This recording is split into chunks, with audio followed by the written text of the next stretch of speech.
The Citadel. Written by M.A. Robbins. Narrated by Laura Jennings. 17. Kneeling behind some old barrels on the side of the rec center, Jen shivered in the early morning darkness. "I still think I should go with you," Mark said, his voice startling her. "It'll be easier to sneak around if it's just me." "At least bring me along," Zeke said. "Sneaking is what I do." Jen nudged him. "You would be the person they'd expect to try something like this. Besides, I need both of you out here in case I run into trouble."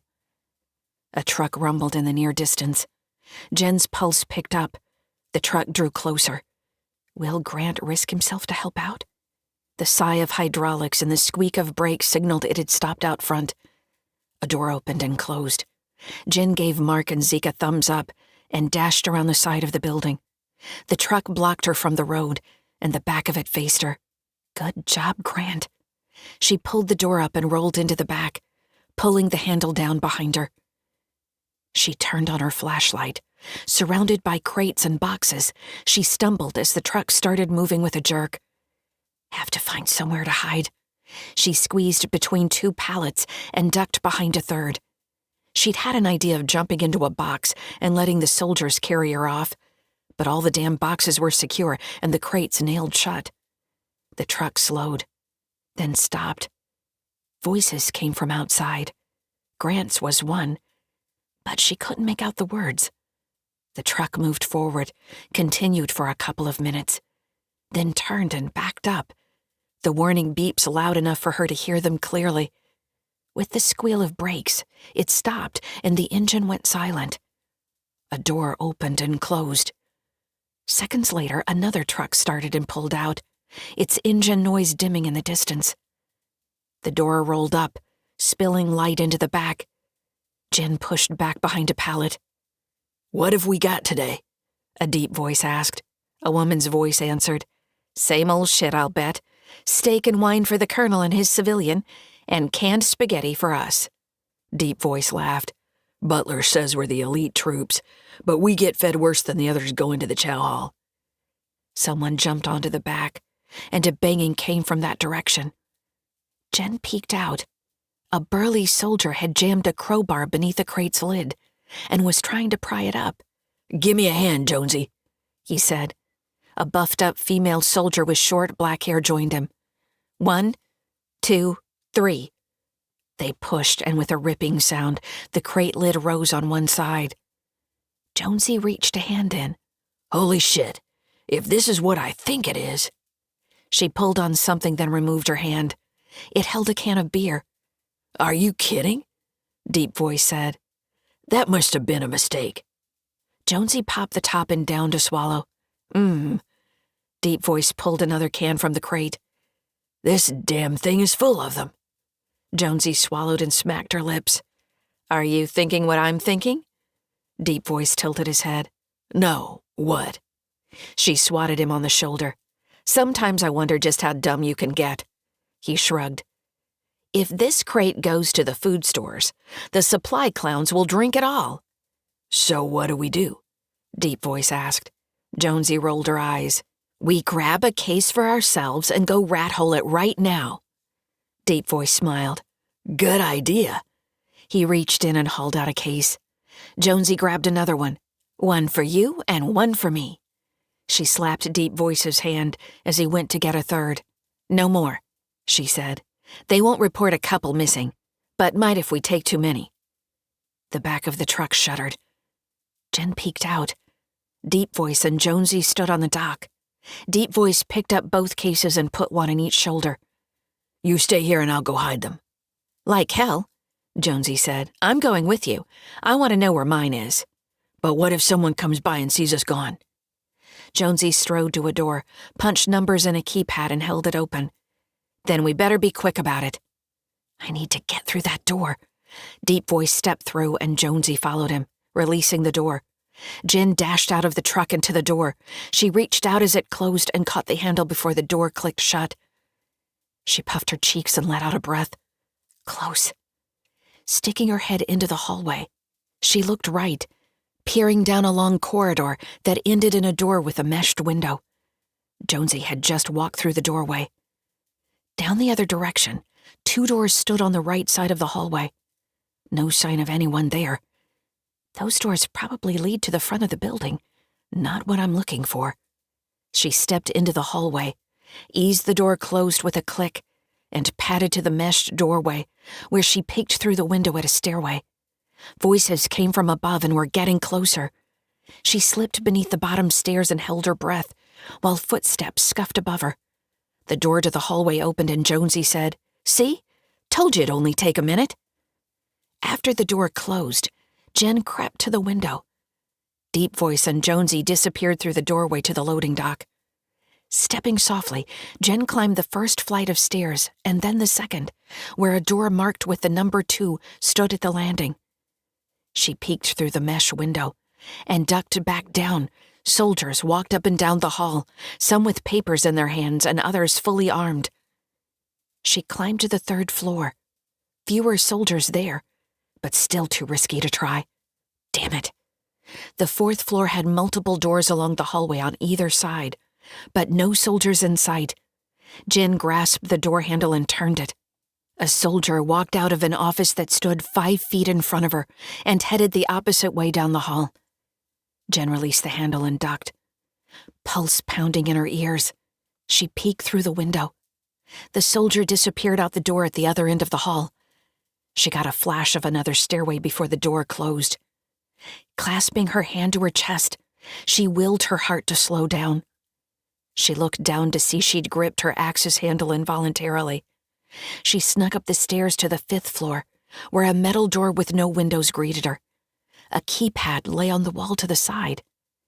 This would be the place that Cartwright's asset couldn't penetrate. Definitely something going on in there. "Looks like it's door number 4, she said. Jen crept down the stairs to the 4th floor. She watched through the window for a minute and detected no one. Voices came from below her on the stairs. Shit.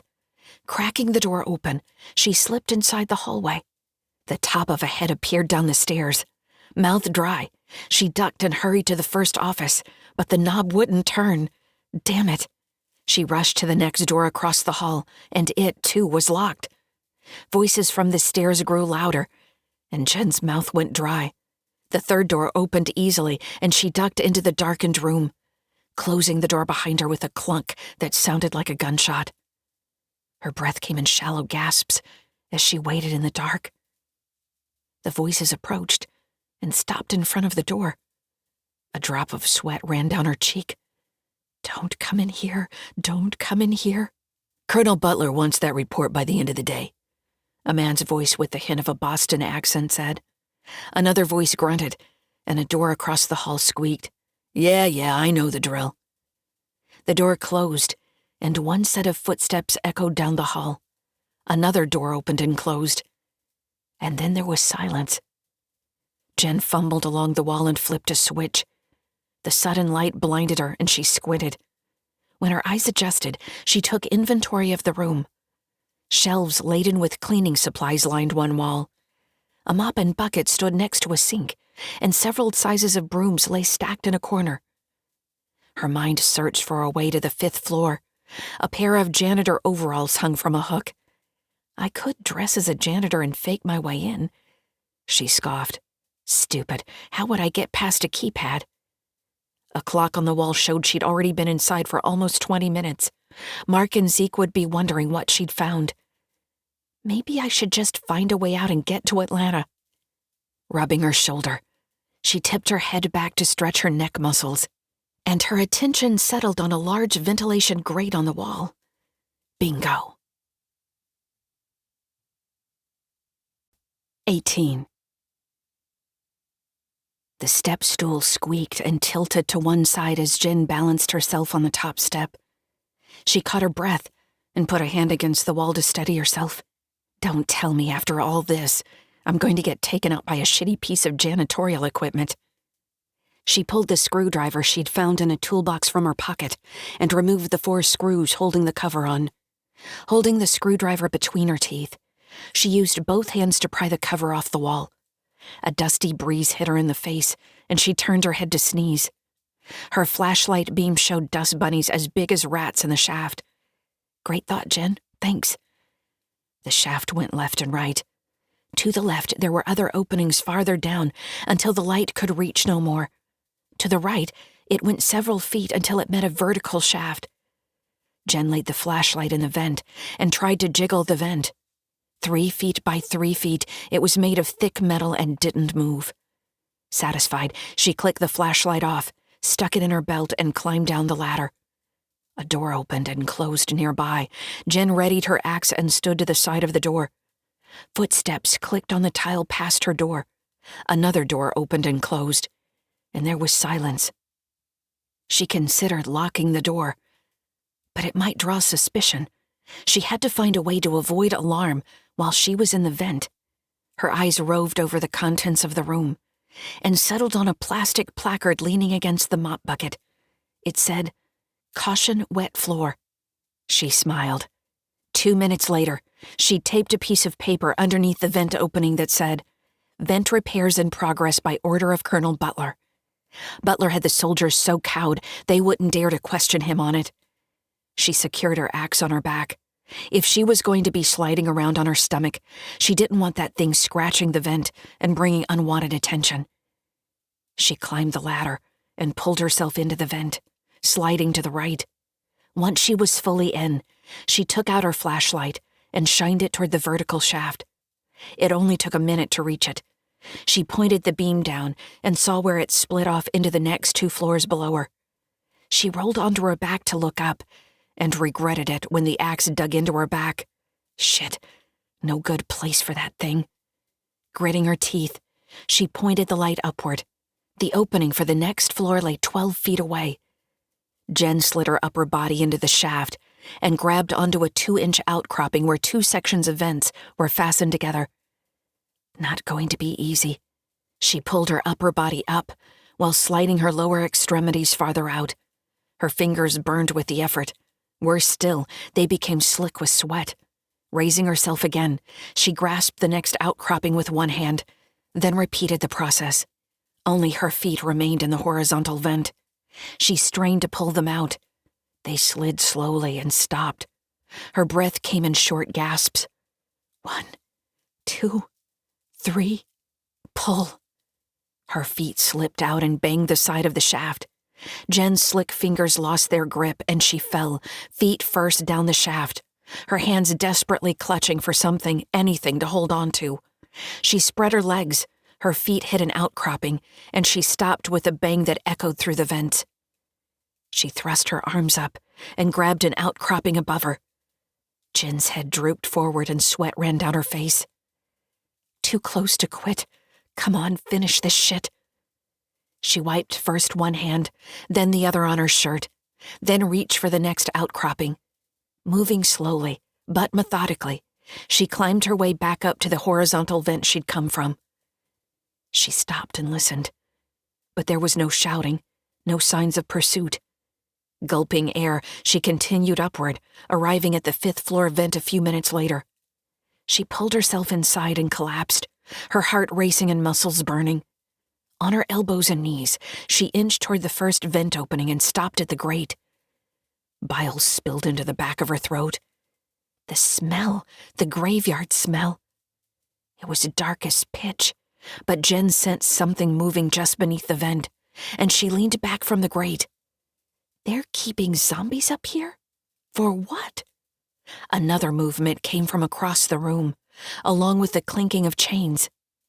Jen crawled to the next vent opening, and the death smell faded. Unlike the previous room, this one, an office with a cluttered desk, was well lit. A computer on the desk was on and had a document displayed, but Jen couldn't read it from her position.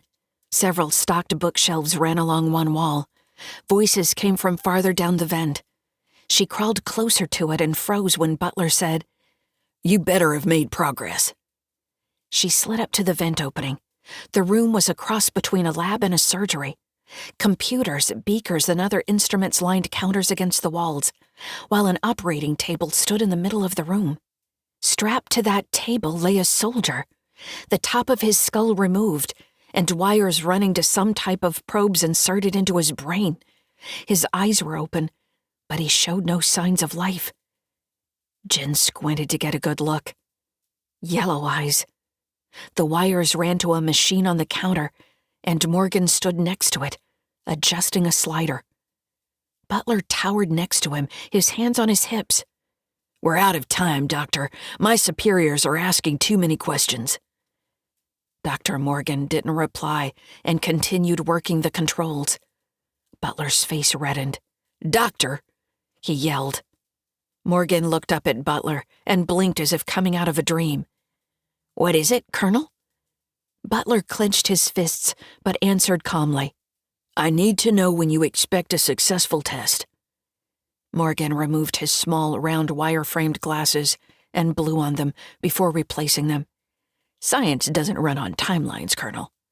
Butler scowled, and Morgan raised a hand. "But in this case, I've made some headway. As you recall, my plan was to control the undead electronically. Watch Corporal Stennings there on the table." Holy shit. Dr. Frankenstein stuff. Morgan turned a dial. The zombie soldier didn't move. Butler grunted and his jaw clenched. Morgan adjusted a slider, then said, "I think we have it now." He turned the dial again. The zombie kicked a leg out. Butler grinned. "What else can he do?" Morgan stretched his back. "That's it so far." Butler's eyebrows rose. "Are you fucking kidding? You made a dead man's leg move? I did that with a frog in high school." Morgan frowned. "Of course, the results of electronic control hasn't been what I'd hoped. So what's plan B?" Morgan put a finger up. "I've found a way for you to start controlling the zombies today. Soon, you'll have your own army, and no one will be able to stop you from marching on Washington." 19. Jen squinted. Butler controlling zombies? His own army? Against Washington? This shit can't be real. Morgan adjusted his glasses. "Do you remember the recording you provided me of the conversation between Dr. Cartwright and those refugees from Anchorage?" Jen clenched her fists. "They taped us?" Butler nodded. "Wish I'd started tapping their conversation sooner. So far, we only have their call from yesterday, and even then, only the first 20 minutes. My comm folks are new at that, but have assured me the tap won't drop again." "I gleaned some interesting information from them," Morgan said. "A case in point is what they called leader zombies. These are humans that die without being bitten first.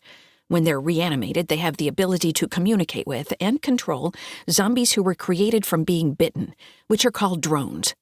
"Nice science lesson," Butler said. "What does that mean to me?" Morgan stepped past Butler and pulled back a drape at the end of the room. Behind a large window, 3 zombies were chained to the wall.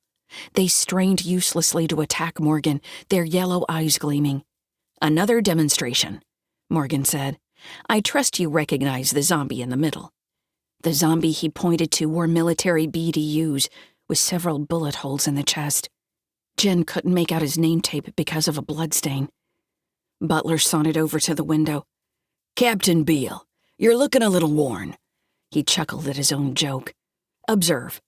Morgan pointed at Beale's head, where a bulky plastic helmet was strapped.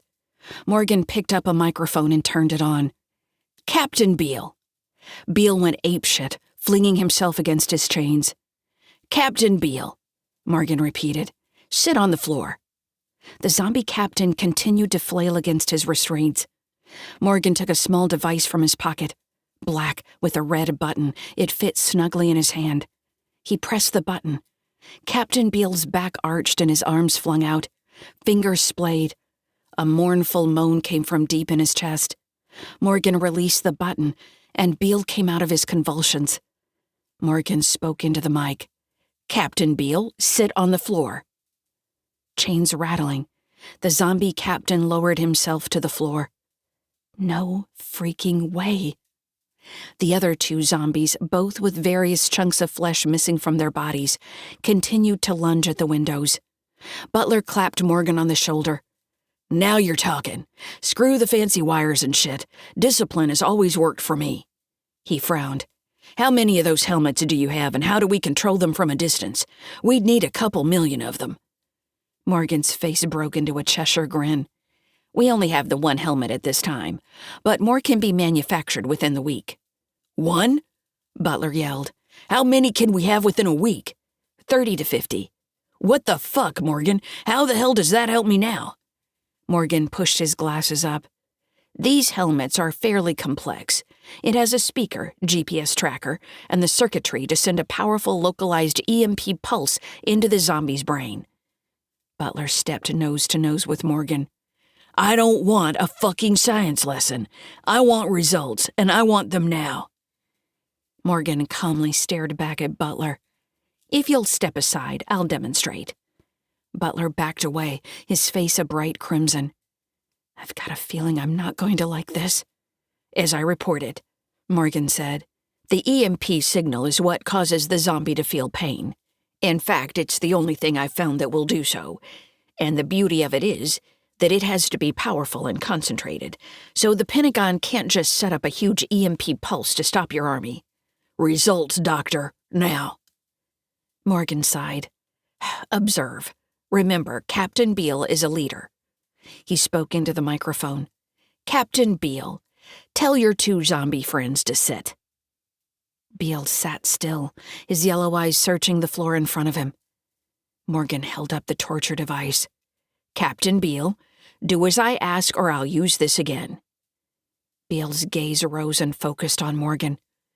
Jen swallowed. That wasn't just a look of hunger. Beale's eyes held raw, pure hate. As if on cue, the zombies on either side of Beale sat and became still. "Holy shit!" Butler yelled. "Just like that. Morgan, you're a genius." Morgan beamed. "Control the leaders and you control them all." "When can we get the other leaders fitted for their helmets?" Butler asked. "My recommendation is to have as few leaders as possible." Morgan pulled the drapes back over the windows. "By reviewing drone footage, my preliminary analysis is that the average leader can control up to 10,000 drones. I recommend 200 leaders. As I said earlier, we have the one helmet now, and could have 30 to 50 more by next week." Butler closed his eyes for a minute. "That's 500,000 loyal troops by next week." He slapped the doctor on the shoulder. "Now that's results." He frowned. "But I have to find 49 more leaders, and I want them with military experience." "Why is that a problem?" Morgan asked. Butler scowled. "Those are good men out there, some with families." Closing his eyes, he rubbed the bridge of his nose. "Maybe the cost of saving this country is too high." Morgan removed his glasses. "Aren't you the one who will lead us to take back this country from the politicians? To weed out and destroy the un-American influences in the halls of power?" "Yes," Butler said. "I take no joy in the bloodshed that's to come, but once Washington falls, I believe we can get this great nation back to its roots, back to its destiny." He straightened. "Then we'll move on to destroy our foreign enemies. Our undead army will be unstoppable." This fucking guy is nuts. Enough observation bullshit. We've got to take him out. Jen slid backward, past the office in the darkened room, where they probably have more poor saps chained up. Are they murdered soldiers too? She shifted to her side and shined the flashlight behind her to the vertical shaft. Another 10 feet. Her axe slid on her back, and she reached around to grab it but missed. It hit the metal vent with a clatter, and Jen's heart stopped. "What the hell was that?" Butler's voice came from ahead of her. She stuck the axe in her belt and scurried backward, the damn thing baying with every move. "Who's there?" Butler's head appeared through the vent opening. "Whoever you are, stop or you'll be shot." Jen pressed on. Butler's head disappeared, then reappeared with his arm. "I said stop!" A muzzle flash illuminated him as an ear-splitting bang rolled down the shaft. A bullet hit the side of the vent a foot in front of Jen. Shit. Doubling her efforts, Jen scrambled backward and her breath came in shallow pants. Seconds later, her feet dangled into the vertical shaft. Butler fired again, and the round hit above Jen. She lowered her feet until they hit an outcropping. She slid her upper body out of the vent just as Butler fired a third time. The bullet ricocheted off the vent an inch from her hand. She almost lost her grip on the vent, then disappeared down the shaft. Not too fast, don't slip. She made it to the 4th floor vent, crawled to the janitor's closet, and dropped to the floor. A klaxon sounded, its blaring deafening. Shouting and footsteps came from the hallway. Trapped. 20. The damn alarm gave her a freaking headache. How to get out? Being aggressive had always worked for her before. If it ain't broke, don't fix it. She found a blue ball cap and placed it on her head, pulled the brim down, and secured her axe to her back. Pulling down the overalls on the hook, she shook them out, then threw them on. Someone banged into the door, startling her. When the door remained closed, she picked up a broom with a wide brush and put her other hand on the doorknob. With a deep breath, she pulled the door open. The alarm sounded 10 times louder in the hall. Armed soldiers ran by shouting. She couldn't hear a damn thing they said.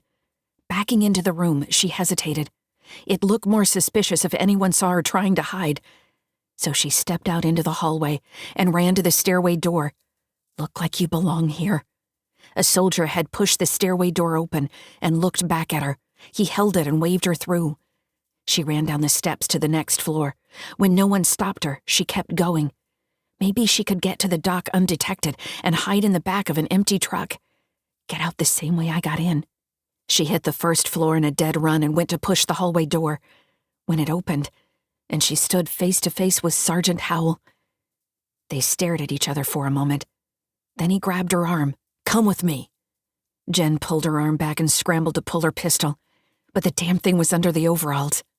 Hal let go and glanced over his shoulder. We don't have time. If the wrong person sees you, you're screwed. Jen flexed her arm. And you're the right person? I'm one that's not trying to kill you at the moment. What the hell was she going to do? If he was telling the truth, he was her way out. If not, there wasn't much she could do to stop him. What the hell? I'll follow. Hal strode down the hall. Jen kept pace. Other soldiers, their rifles at the ready, ran by them and toward the stairs. Jen kept her head down and stayed behind Hal. He took the door that led to the front of the building. Passing empty offices on each side, they walked into the front lobby. Still dark out. Hal pulled back from the glass doors and stopped. Butler's standing out front, he said. He's got 2 armed guards with him, and he's watching everyone come out. He peeked out and turned back to her. Stay right behind me. I'll distract him and you keep on going. Why? She asked. Why are you doing this? He smiled. We'll talk later. Get your friends and go to the conference room. Don't call Dr. Cartwright. Wait for me. Jen licked her lips. Okay. When I stop to talk to him, you keep going. Got it. Howell followed several soldiers out the door, and Jen stayed in his shadow. Butler couldn't see her, but she couldn't see how close they were to him either. Hal raised a hand. Colonel, they think they have someone cornered on the 4th floor. He stopped, and Jen walked around him and through the gate. Is there just the one? Butler asked. Do we know who it is? No, sir. I'll bet it's those assholes working for Cartwright. Jen wanted to run, wanted to find Mark and Zeke, but she couldn't afford to bring any attention to herself. She made a beeline toward the rec center. It stood dark and still. Slipping into the shadows, she put down the broom, leaned against the wall, placed her hand on her knee, and barfed. Jen? A soft voice in her ear. She spun. Jen? Zeke repeated. Jen reached out and pulled the skinny ninja into a hug. I'm so glad to see you. You okay? Mark's voice came from behind Zeke. Jen chuckled. I am now. What did you find out? Zeke asked. Butler. Howell had lured him off the scent, but it wouldn't be long before that shithead was looking for her. We're in deep shit. I need to talk to Cartwright, now. She peeled off the overalls and hurried across the road. Mark jogged to her side. Did Butler see you? Is that why we have to hurry? Jen shook her head. I'll tell you everything when we get to the conference room. She broke into a run. They arrived at the conference room and entered. Zeke closed the door and Jen flipped the light switch. Howell stood by the monitor. A pistol pointed at them. Glad you could make it. 21. Jen stepped toward Howell. He aimed the gun at her chest. Not a good idea. Why the hell did you help me get out of Area 51 if you're doing this? Jen asked. He helped you get out of there?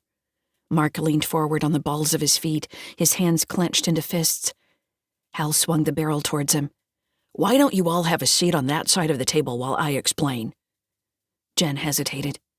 If the three of them attacked at once, they might get him, but someone was sure to get hurt, or worse. As if reading her thoughts, Hal said, Please, just hear me out. No need for anyone to get hurt. Zeke took a seat and laid his scabbard on the table in front of him. He's not fooling me. He could have that katana out and swinging in half a second. Jen pulled a chair out next to him and sat. Mark didn't move. I'll explain everything, Hal said. We're on the same side. Mark's jaw muscles clenched, but he sat next to Jen. As long as your hands stay on the table and you keep your seats, there's no need for this. Hal holstered his pistol. My name is Lance Howell. However, I'm not who you think I am. Jen smirked. I'll bet you're really one of the Lost Boys. Or is it Tinkerbell? Hal grinned. It'd take a lot more than that to get a rise out of me. He leaned over and set his hands on the tabletop. I'm a CID special agent. CID? Zeke said. Are you a spy? No. Hal straightened. Army Criminal Investigation Division. More like an FBI agent. So, Mr. Super Secret Agent, Jen said, are you here because of us or because of Butler? Hal nodded. I was told you're sharp as a tack, but with a bit of a mouth. Jen frowned. Hal held a hand up. Let's not get off track. I'm here to investigate Colonel Butler and what's going on in Area 51. Cartwright said she had an asset here, Mark said. How do we know it's you? Hal looked into Jen's eyes. I'll eat a bug if I'm lying.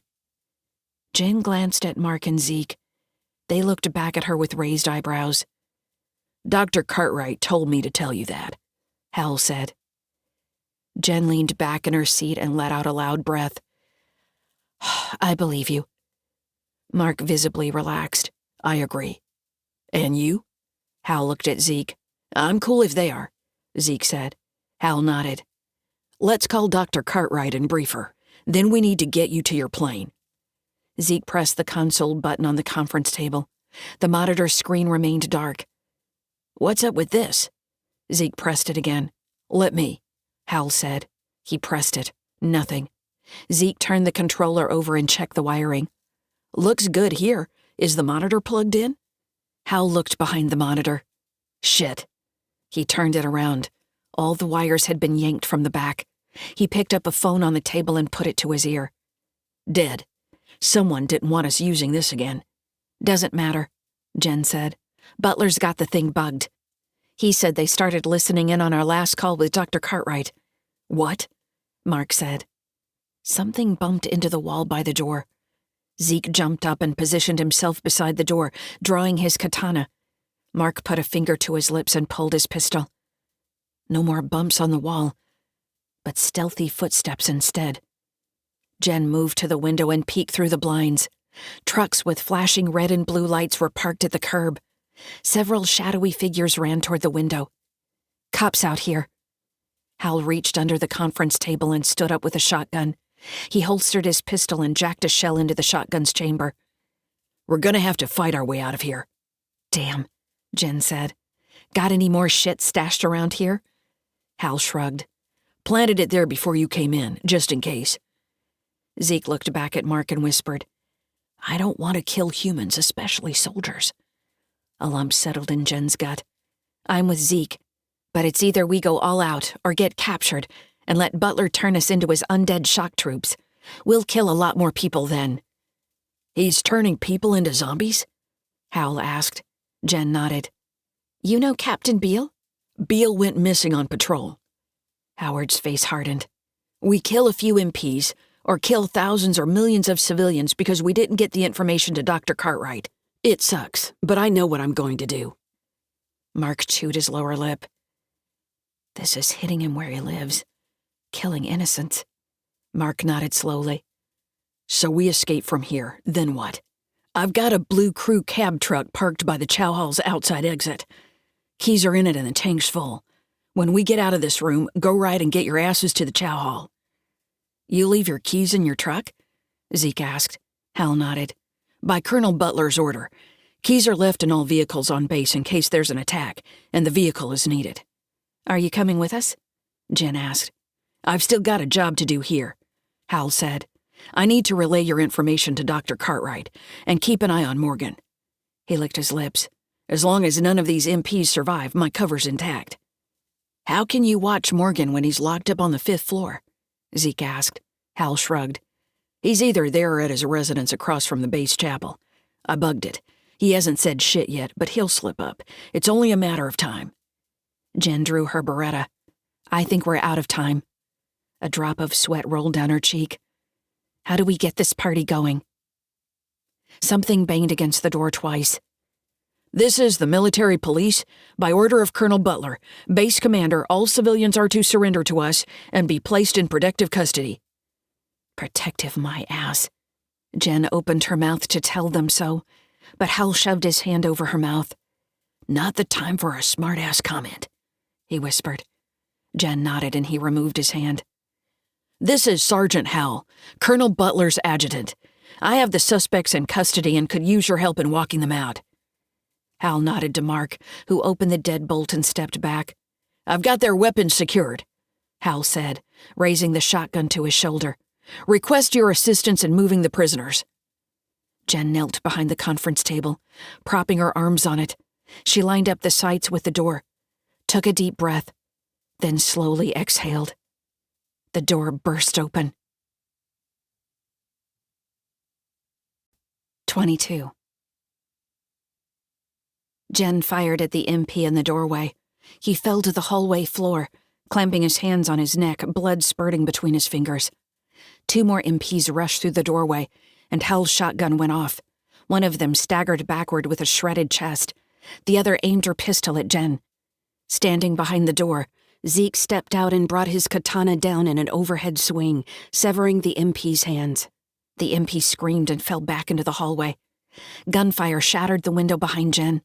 She hit the floor, facing the window. A pistol poked through the blinds, and she fired 6 rounds in a diagonal pattern.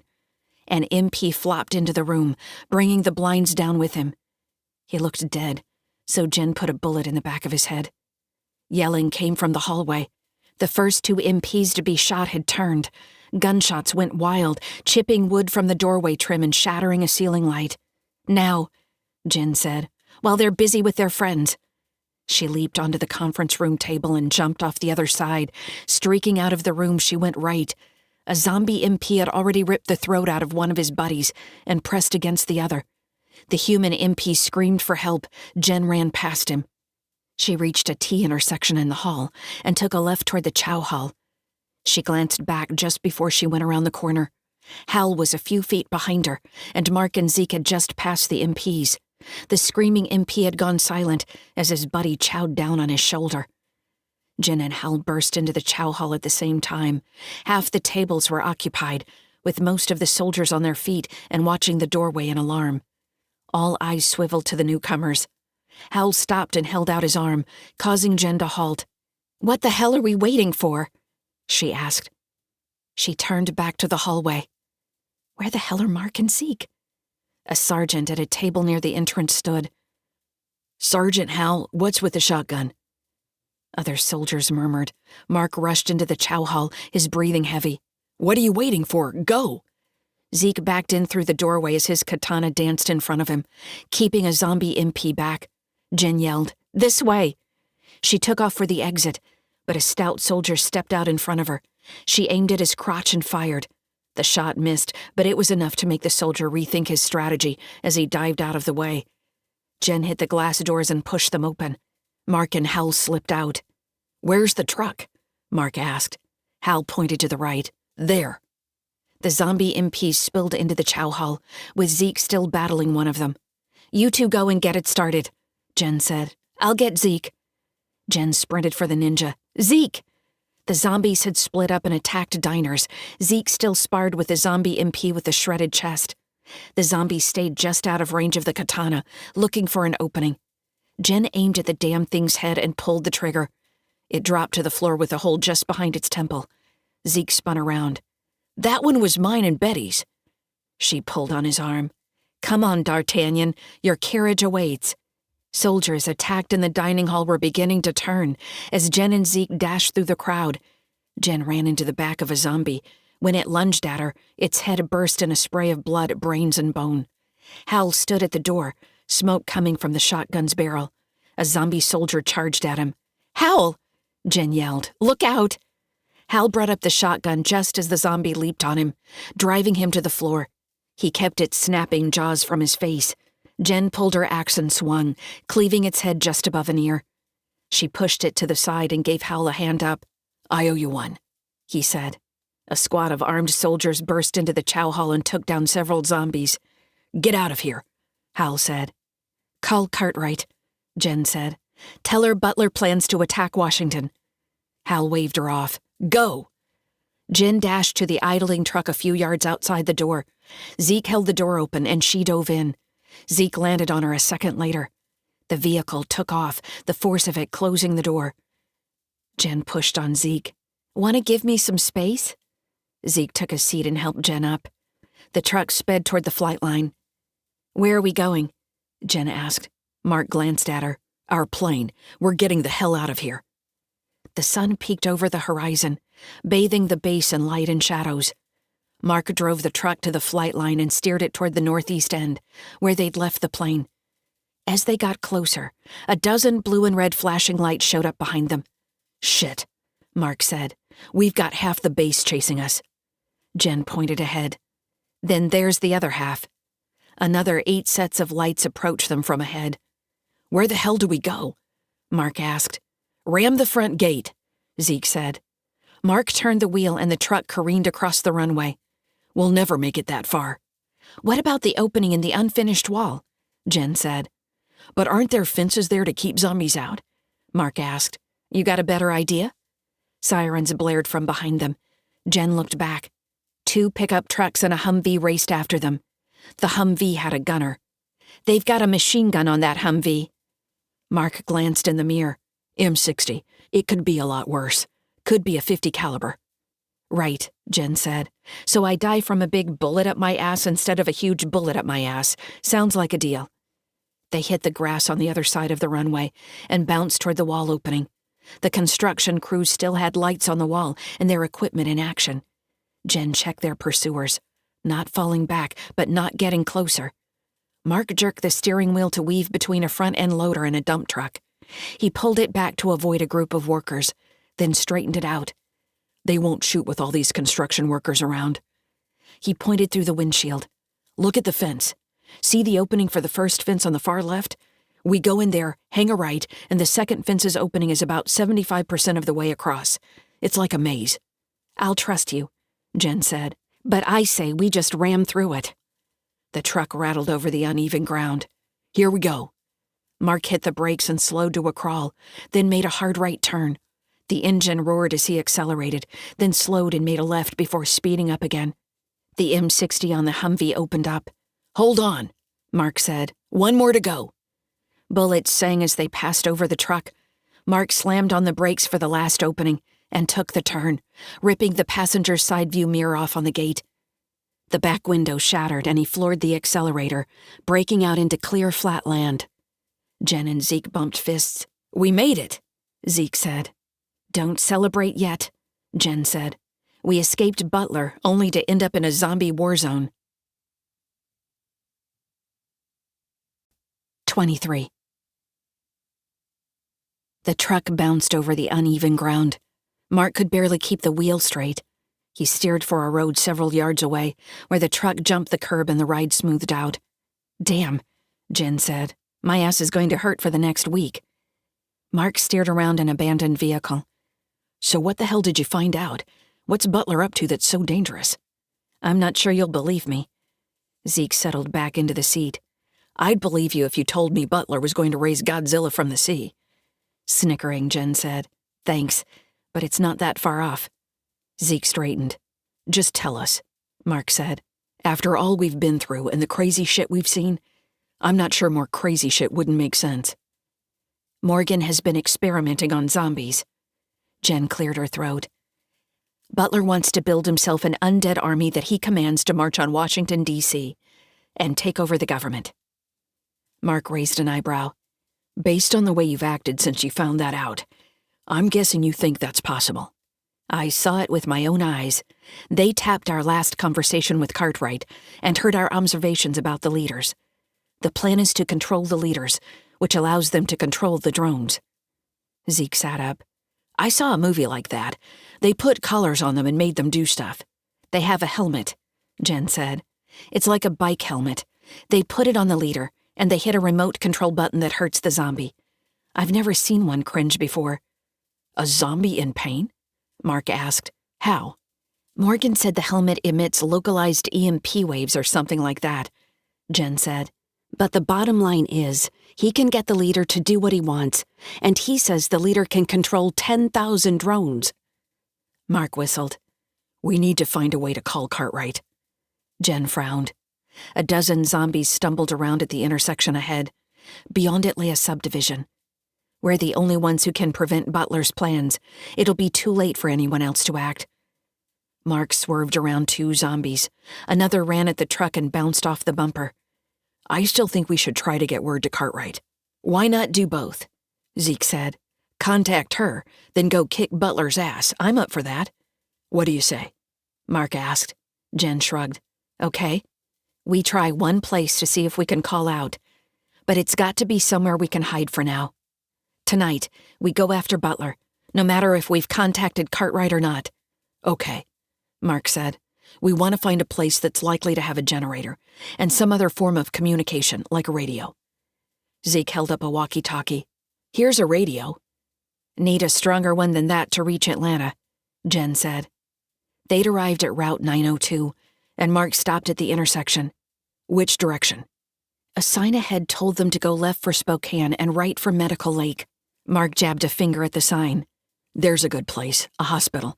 Bet we find a generator and radio there. Jen squinted. A smaller sign below the other one said Eastern Hospital and had an arrow that pointed right. Good idea. A hospital should be defensible and have some food. Mark turned onto Route 902 and followed the signs. As they passed Lefebvre Street, Jen pointed past him. Look. 1,000 or more zombies milled around in front of a school 2 blocks down. A sign for the high school stood on the corner. I've had enough of high schools, Jen said. Mark laughed. That was pretty intense. What? Zeke asked. In Anchorage, Jen said, when you were babysitting Tripp and his gang, we had to lose a mega horde by driving through a high school. Damn, Zeke said. I missed some fun stuff. They came to the intersection of North Howard Street. A sign for Eastern Hospital pointed them to the left. Mark followed the road down to a lake. Jen pointed across the lake. I'll bet that's the hospital. A long, multi-storied brown building, partially hidden by trees, stood atop a small hill. Mark rubbed the stubble on his chin. Looks a bit institutional, even for a hospital. He turned onto the road and followed it around the lake and up a gradual slope through the trees. It led to a series of buildings, the largest being the brown one they'd spotted across the lake. Eastern State Hospital was engraved over the main doorway. Most of the buildings were brick, and it looked like one of those places you'd see the ghost chaser shows on TV investigate. Zeke smiled. Pretty creepy place. I don't think this is your typical hospital. Mark pointed to a fenced-in area. That looks like some kind of recreation area. Are they trying to keep people out or in? Jen asked. Mark pulled into a parking lot. If nothing else, it's huge and Butler would have a hard time finding us here. He parked between a green and tan Jeep and a shiny black minivan. No zombies so far. He turned off the truck and hopped out. But there's a lot of room inside that building to hold them. Don't get complacent. Jen climbed out of the truck and checked her weapons loads. She switched out magazines on her pistol and shoved it back in the holster. Can I get some help? Zeke pulled 2 stuffed backpacks from the back seat. What are those? Jen asked. Zeke plopped them down on the asphalt. Goodie bags. This is where I got the radio. They've got extra ammo and food and shit. He jerked a thumb to the canopy on the back of the truck. I looked back there and found a few more. Mark unzipped one and rifled through the contents. Nice. We'll have to thank Hal for this. We should move with the bare essentials for now, Jen said. We can lock the truck, and this stuff will be here when we want it. Zeke and Mark tossed the packs back in and locked the doors. Jen crossed to the nearest building entrance, 2 tall doors and an imposing entryway. She waited for Mark and Zeke to catch up, then pressed the old-style thumb latch and pulled the door open. Lights spilled into the entryway, across a dirty tile floor. A flight of stairs with an old-fashioned scrolled railing led to a landing, and another flight of steps. The hallway extended into the gloom on either side. A counter that reminded Jen of a hotel reception desk in old westerns stood off to the side. Jen ducked behind it, shining her light on the paperwork sitting on a shelf. She picked some up. One was a doctor's note on a patient. Next to diagnosis, it said, paranoid schizophrenia. Jen straightened and laid the papers on the counter. I know why this place looks so creepy and unhospital-like. Zeke slid his katana from the sheath strapped to his back and faced the darkness of the corridor on their left. You see something? Mark asked. Not sure, Zeke said. Maybe. Jen cleared her throat and Mark turned toward her.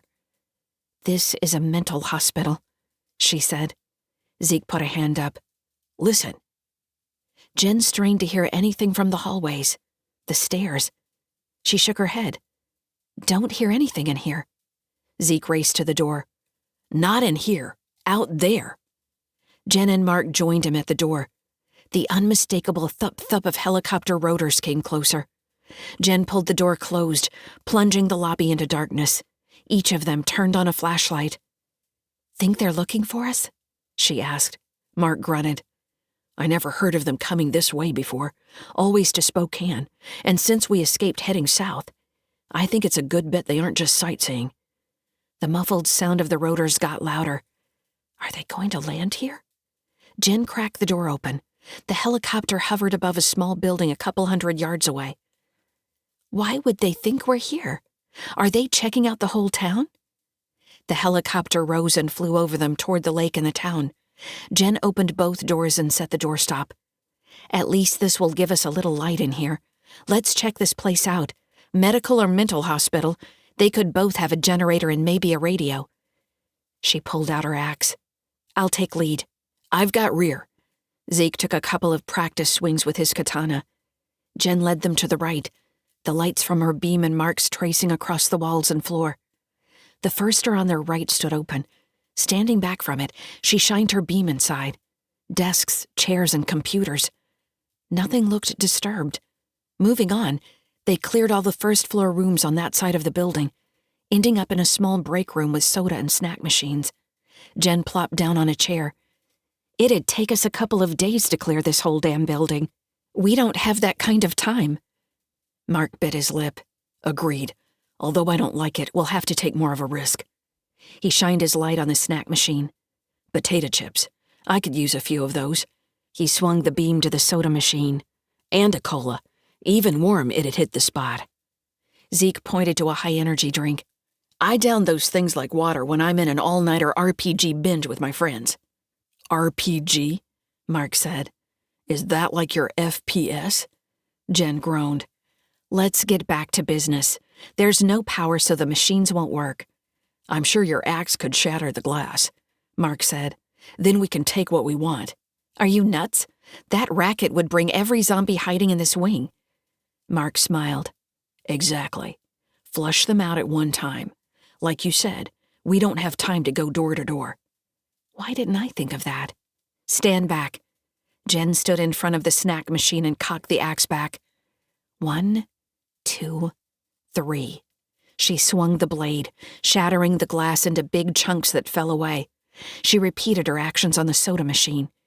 Mark ran to the doorway and cocked his head. We've got company, and a lot of it. 24. Mark eased the door closed, and Jen pushed the fallen soda machine toward it. Zeke and Mark helped, and they had it blocking the door in seconds. Jen found a corner table and laid her weapons out on it. The footsteps seemed like they were everywhere. In the hall, the floor above, and on the other side of the walls behind her.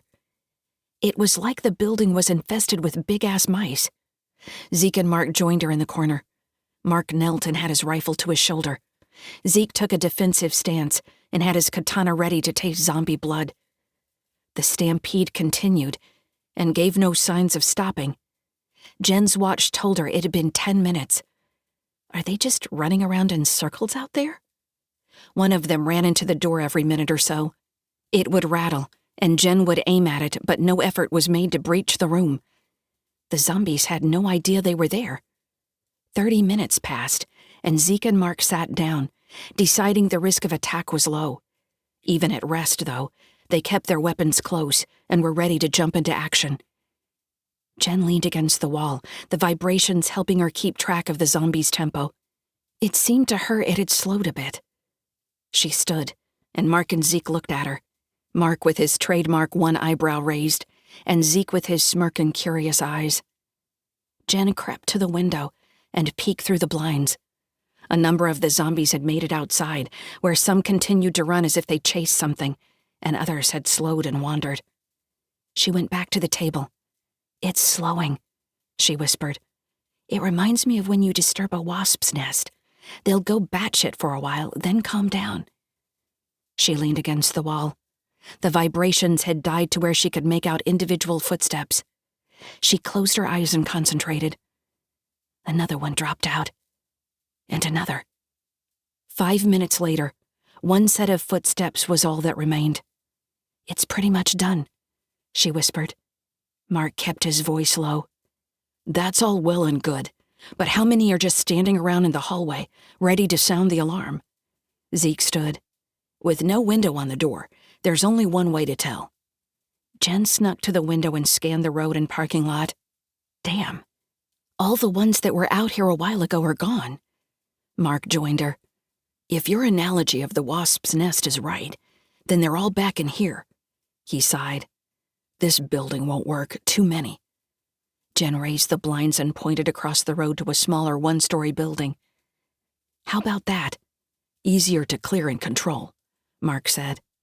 Zeke opened the window and hopped onto the grass beneath it. He crouched, his hand on the katana's handle, and scanned the area. "All clear." Jen crawled through the window and walked with him to the smaller building's door. A plaque next to it read, "Auxiliary Supply." She turned the knob and pulled the door open, rearing the axe over her shoulder. Mark rushed in and shined his flashlight beam to the left, while Zeke pointed his to the right. Boxes and office furniture lined the walls. "Guess this is their equivalent to a junk drawer," Jen said. She walked past Zeke and pointed her beam at a closed wooden door, painted institutional green. "Might as well start here." She turned the knob and cracked the door open, shining the light through the slit opening. More damn furniture. The beam caught a desk with a cushy faux leather chair behind it. Nothing moved, so she pushed the door wider and played the beam over the room. A couple of desks, computers and phones gathered dust, while stacks of paper flowed from inboxes, and a sorry-looking coffee maker sat on a counter next to a sink. "That's got to be one of the dreariest things I've ever seen," Jen said. Zeke pushed past her. "I swore I'd never have a 9-to-5 desk job. Now you know why." Mark sat in the plushy chair, leaned back, and rested his feet on the desk. "I don't know. Doesn't feel too bad to me." Jen and Zeke laughed. Nice to see Mark let his hair down for once. A bump came from the far wall. All the light beams shined on it. Nothing but a short bookcase. The bump sounded again. "Guess we have a wasp's nest here, too," Mark said. "Can't be as many," Zeke said. "This place wouldn't hold them." Jen had her ear pressed to the wall. "More than one. They're in the next room." She crept into the hallway and to the next door down. The damn things bumped against the door, rattling it in its frame. Mark appeared next to her. "If we're quiet, they shouldn't get too stirred up." Jen studied the furniture crowding the hallway. "I've got a better idea. Help me out." She grabbed a chair and placed it next to another just outside the door, where the zombies stumbled around. "Keep the path wide at this end. Then make it more narrow further down the corridor." Mark placed a desk next to the chair. He smiled. "Brilliant." Zeke pitched in, and soon Jen stood back and studied their work. The piles of furniture against the wall were stacked 5 feet high and created a funnel with the wide end next to the door and the narrow end 20 feet down the hall. "I think we're ready," Jen said. She pulled her axe from her belt and approached the door. She nodded at Zeke and Mark at the other end of the funnel. "Get ready. I'll be running my ass off." Mark stood on one side of the hallway with his mace, and Zeke took the other, his katana at the ready. Jen grasped the doorknob. Something bumped it, and she pulled the door open. A zombie in a lab coat with a tie glared at her, his yellow eyes piercing. She caught a glance of multiple pairs of yellow eyes in the darkness of the room before she sprinted down the hall. The lab coat zombie dashed after her. He nearly grabbed the back of her shirt just as she reached Zeke and Mark. "Duck!" Mark yelled. Jen dove for the floor behind Mark, who swung his mace upward and connected with the zombie's jaw, shattering it. It stumbled, giving Zeke enough time to cleanly behead it. The undead poured out of the room and raced for the humans, but jammed up at the funnel's end. With only room for one at a time, they couldn't overwhelm their prey. Jen, Mark, and Zeke got into a rhythm. Jen would crack a skull open with her axe, then drag it forward as Mark caved in another's head. As it fell, Zeke stepped in and separated the next zombie from its head. When the last one stumbled forward, Zeke raised his katana. "Me and Betty have this one." He waited until the zombie was within range and sliced, but only got the blade halfway through its neck. It stumbled back, its head tilted to the side. Zeke raised his sword and paused. What the hell? The blade had snapped in half. "Betty!" The zombie lunged for him and Mark pulled him back. "Keep your head in the game." Jen planted her blade in the zombie's scalp, and it dropped to the floor with a thud. "Damn, Zeke, you've got to pay attention." "Looked like about 50 of them," Mark said. Zeke picked up the broken-off blade and held it and the katana up. "I knew it wouldn't last." He looked at Jen.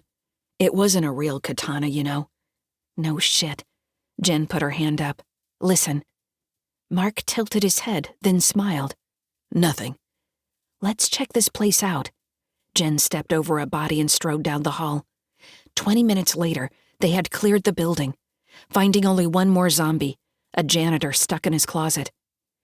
"I think the break room's a good place to set up," Mark said. 2 doors, easily defensible, plus it has water and food. Jen nodded. "We should get those backpacks in here and plan our next move." "You get those," Mark said. "I'm gonna check all the phones." 10 minutes later, Mark lumbered into the break room. "Any luck?" Zeke asked. Mark collapsed in a chair. "No, I checked every damn phone." He looked at a wall phone situated next to a silent refrigerator. "Except that one." Jen picked it up and shook her head. "Sorry." Zeke pushed past her and grabbed the refrigerator handle. "Wonder what's in here." Jen put a hand across his chest. "Don't you dare. Whatever's in there is guaranteed to knock us over with its stench." Mark dumped one of the backpacks onto a table. He picked up 2 walkie-talkies. "Jen, Zeke."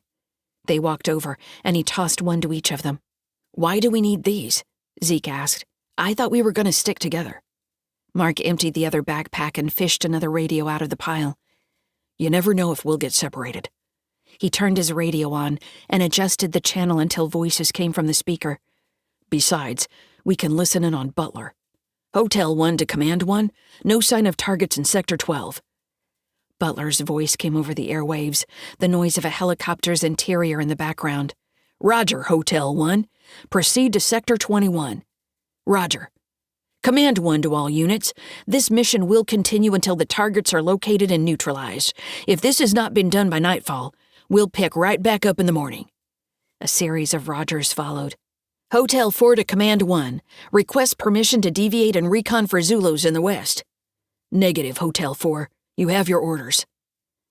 Zeke found a bag of chips in the cupboard, tore it open and stuffed a few in his mouth. Mark turned off the radio. "Butler's taking a risk not sending out his recon. If a huge horde from Seattle or Portland heads this way, he may not have much warning." "Wish I had a map with the sectors identified," Jen said. "Then I'd know where his men were." She kicked the wall. "But it wouldn't matter. How can we lure him in without his entire army coming along?" Bits of potato chips fell out of Zeke's mouth. "Wait," Jen said. "I think the great oracle is about to grace us with his wisdom." Zeke swallowed, making exaggerated expressions. I said, you just need to have something he wants and doesn't want to lose. What the hell would that be? Mark asked. He wants us, but he'd be just as happy if we killed ourselves. Jen snapped her fingers. You're a genius, Zeke. I know exactly what he'd want. I know I'm going to regret asking this, Mark said. But what would that be? Dr. Morgan. We're going to kidnap him tonight. 25. Clouds slid in front of the quarter moon as Jen parked the black minivan between the last two houses at the end of the road. This is the dumbest idea I've ever heard, Mark said. Break into the base we've just escaped from. That's why it's perfect, Jen said.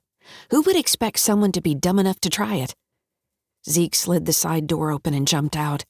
I love using my ninja skills. This'll be a blast. Mark sighed and opened his door. If they make me a zombie, I'm going to eat your face off. Deal, Jen said. Zeke was harder to spot in the shadows than normal. In addition to his black ninja costume, Mark had applied some camo face paint around Zeke's eyes that he'd found in one of the packs. Jen raised a pair of binoculars and scanned the wall. 2 guards stood on the other side of the fence. Lights on the outside of the wall lit up the area 20 yards out from the fence. She handed the binoculars to Mark. Just as I'd hoped. She pointed to the gap. Look there. Mark adjusted the focus, then gave a low whistle. Butler's pulled all the combat engineers from finishing the wall. Betty's got them out looking for us too. But only 2 guards? What if a horde attacks? Who knows what that crazy ass is thinking, Jen said. Maybe they're just there to raise the alarm. The fence could hold back a decent horde long enough for reinforcements. Jen stretched her arms and shook them out. Either way, if we make a straight line to it from here, there's a narrow dark strip where we can get almost all the way to the wall. And if we're caught out there in the open, Mark said, we're screwed. Jen pulled the rifle off her shoulder. Let's go, in and out. What if he's not at his quarters? Mark asked. What if he's in Area 51? Jen shrugged. Then we think up a plan B. She crouched and crept onto the field, the dead grass crunching under her feet. Mark caught up with her and she glanced back to find Zeke. But he'd disappeared, freaking ninja. Halfway across the field, Mark's arm shot out across her chest. Get down, he whispered. Jen dropped prone on the ground and had her rifle to her shoulder. She scanned the field in front of her through the rifle's iron sights. But nothing moved. Why are we lying here? She whispered. Listen, Mark said. Ahead and to the right. Irregular footsteps crunching the grass came from that direction, and they headed their way. Zombie. She pulled her axe from her belt. You got your mace? Yep, Mark whispered. You ready to go? Always. On 3, Mark said. 1, 2, 3. Jen hopped to her feet and dashed into the shadows, staying low. If she ran into the zombie in the dark, it would be harder for it to bite her if it had to bend over to do it. A thud and an oof that reminded Jen of a football player making a tackle came from her right. Go high, Mark said. A solid shadow stood in front of her. Jen wound her arm back and rushed it, swinging toward the top of the shadow as she passed. The axe bit into bone. After all the zombies she'd sent to hell, she could tell what she hit just by the feel of it. The zombie fell, taking her axe with it. Mark, she said. Where are you? His voice came from beside her. I ran into the damn thing. Thanks for taking it out. No problem. She felt around on the ground until she found the zombie. She held her breath and fumbled for the axe handle, then yanked it out. Jen rose away from the dead creature and started breathing again. Hope there aren't any more. She peered toward the wall opening. The 2 guards walked their post, making no indication they'd heard the scuffle. Where the hell is Zeke? She asked. Mark cleared his throat. Hard to see shit out here. Better stay close. Those guards are easy to see, Jen said. Something moved in the shadows a few yards from the guard shack. What the hell? The guards huddled, and one lit a match, pressing it to the end of his cigarette in the other guard's mouth. A shadow broke away from the gloom just outside the light's reach and crept to the edge of the fence. The guards took no notice as one of them laughed while the other talked. Jen squinted. "Is that Zeke?" Mark groaned. "What the hell is he doing?" Jen jogged toward the gap, well out of the light's range. Ninja or no, Zeke was pushing it. Zeke picked something up from the ground and climbed halfway up the fence. Only several yards away, the guards were so involved in conversation, neither had noticed the ninja. When Zeke reached the top of the fence, he tossed an object toward the other end of the fence. The laughter stopped, and both guards raised their weapons, pointing them into the gloom and away from Zeke. Jen slowed, and Mark caught up to her. "We're getting too close to the light," she said. Zeke jumped from the top of the fence and landed like a cat. The soldiers still had their backs to him. One of them said something to the other, who shook his head. Zeke removed the scabbard from his back as he approached the guards like a leopard, ready to leap on its prey. Come on," Mark said. One of the guards turned halfway toward Zeke. Shit, they see him and he'll be gunned down in the open. Jen lit out toward the light. Mark let out a soft, "What the hell?" Jen yelled, "Hey, asshole, I'm over here." Awash in the bright lights, she shielded her eyes with her hand. "Stop," one of the guards yelled. "Hands up." Jen slowed, but kept walking. Gotta give Zeke time. A distinct click-click of chambers being loaded made her heart skip a beat. "One more step, and we shoot."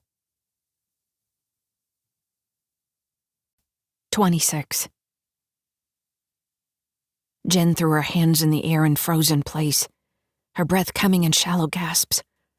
"Come forward slowly," a soldier said. Jen took a step, paused, then took another. She squinted. Best as she could see, the guard's attention was fully on her. Good. 10 yards away, a shadow raced toward the soldiers. One of them glanced over his shoulder and yelled. Zeke had the katana's handle in both hands and swung it, scabbard and all, slamming it into the first guard's temple. He collapsed. As the other soldier swung his gun around, Zeke slid in low, taking the guard out at his knees. The soldier fell, losing his grip on the rifle, and it clattered to the ground. Zeke swept it up and pounded the fallen guard in the forehead with the butt. Jen broke into a run, and Mark raced past her seconds later. Zeke opened a gate in the fence and stood there as calm as could be, waiting for the others to catch up. Mark grabbed Zeke as he passed through the gate and dragged him into the shadows. Jen closed the gate behind her and joined them. "What the hell was that?" "Mark said we shouldn't kill any of the soldiers if we don't have to, right? But we had to get in here, didn't we? I just took care of it." "Damn it, Zeke," Mark said. "You can't." "Wait," Jen said. "Why be surprised? This is who Zeke is. And he did get us in without having to seriously hurt anyone." Mark grunted. "Still, we need to work as a team." "Zeke," Jen said, "promise us you won't pull this bullshit again." Zeke sighed. "Okay." "Good enough," Jen said. "We don't have time to sit here and talk about it. Let's go around the flight line." "I'm lead." Mark hustled off. Zeke tapped her on the shoulder. "I've got it back here." Catching up with Mark, Jen stayed a few feet behind him. Zeke didn't make a sound, and she had to glance back every couple of minutes to make sure he was still there. The flight line had minimal lights, which made it easy to skirt around without being seen. Mark stopped on the side of a dark maintenance hangar. "Should we get transportation now?" He pointed at a Humvee parked across the access road. "Perfect." Jen climbed into the driver's side. "And thanks to Butler, the keys are in it." Mark and Zeke hopped in. Jen started the engine and put the truck in gear, pulling out. "Anyone know where the chapel is?" "Take your second left," Zeke said. Mark glanced at him. "How do you know where it is? I've gone out every night and scouted the whole base." Mark looked at Jen and raised an eyebrow. Zeke never fails to surprise. Jen made the turn.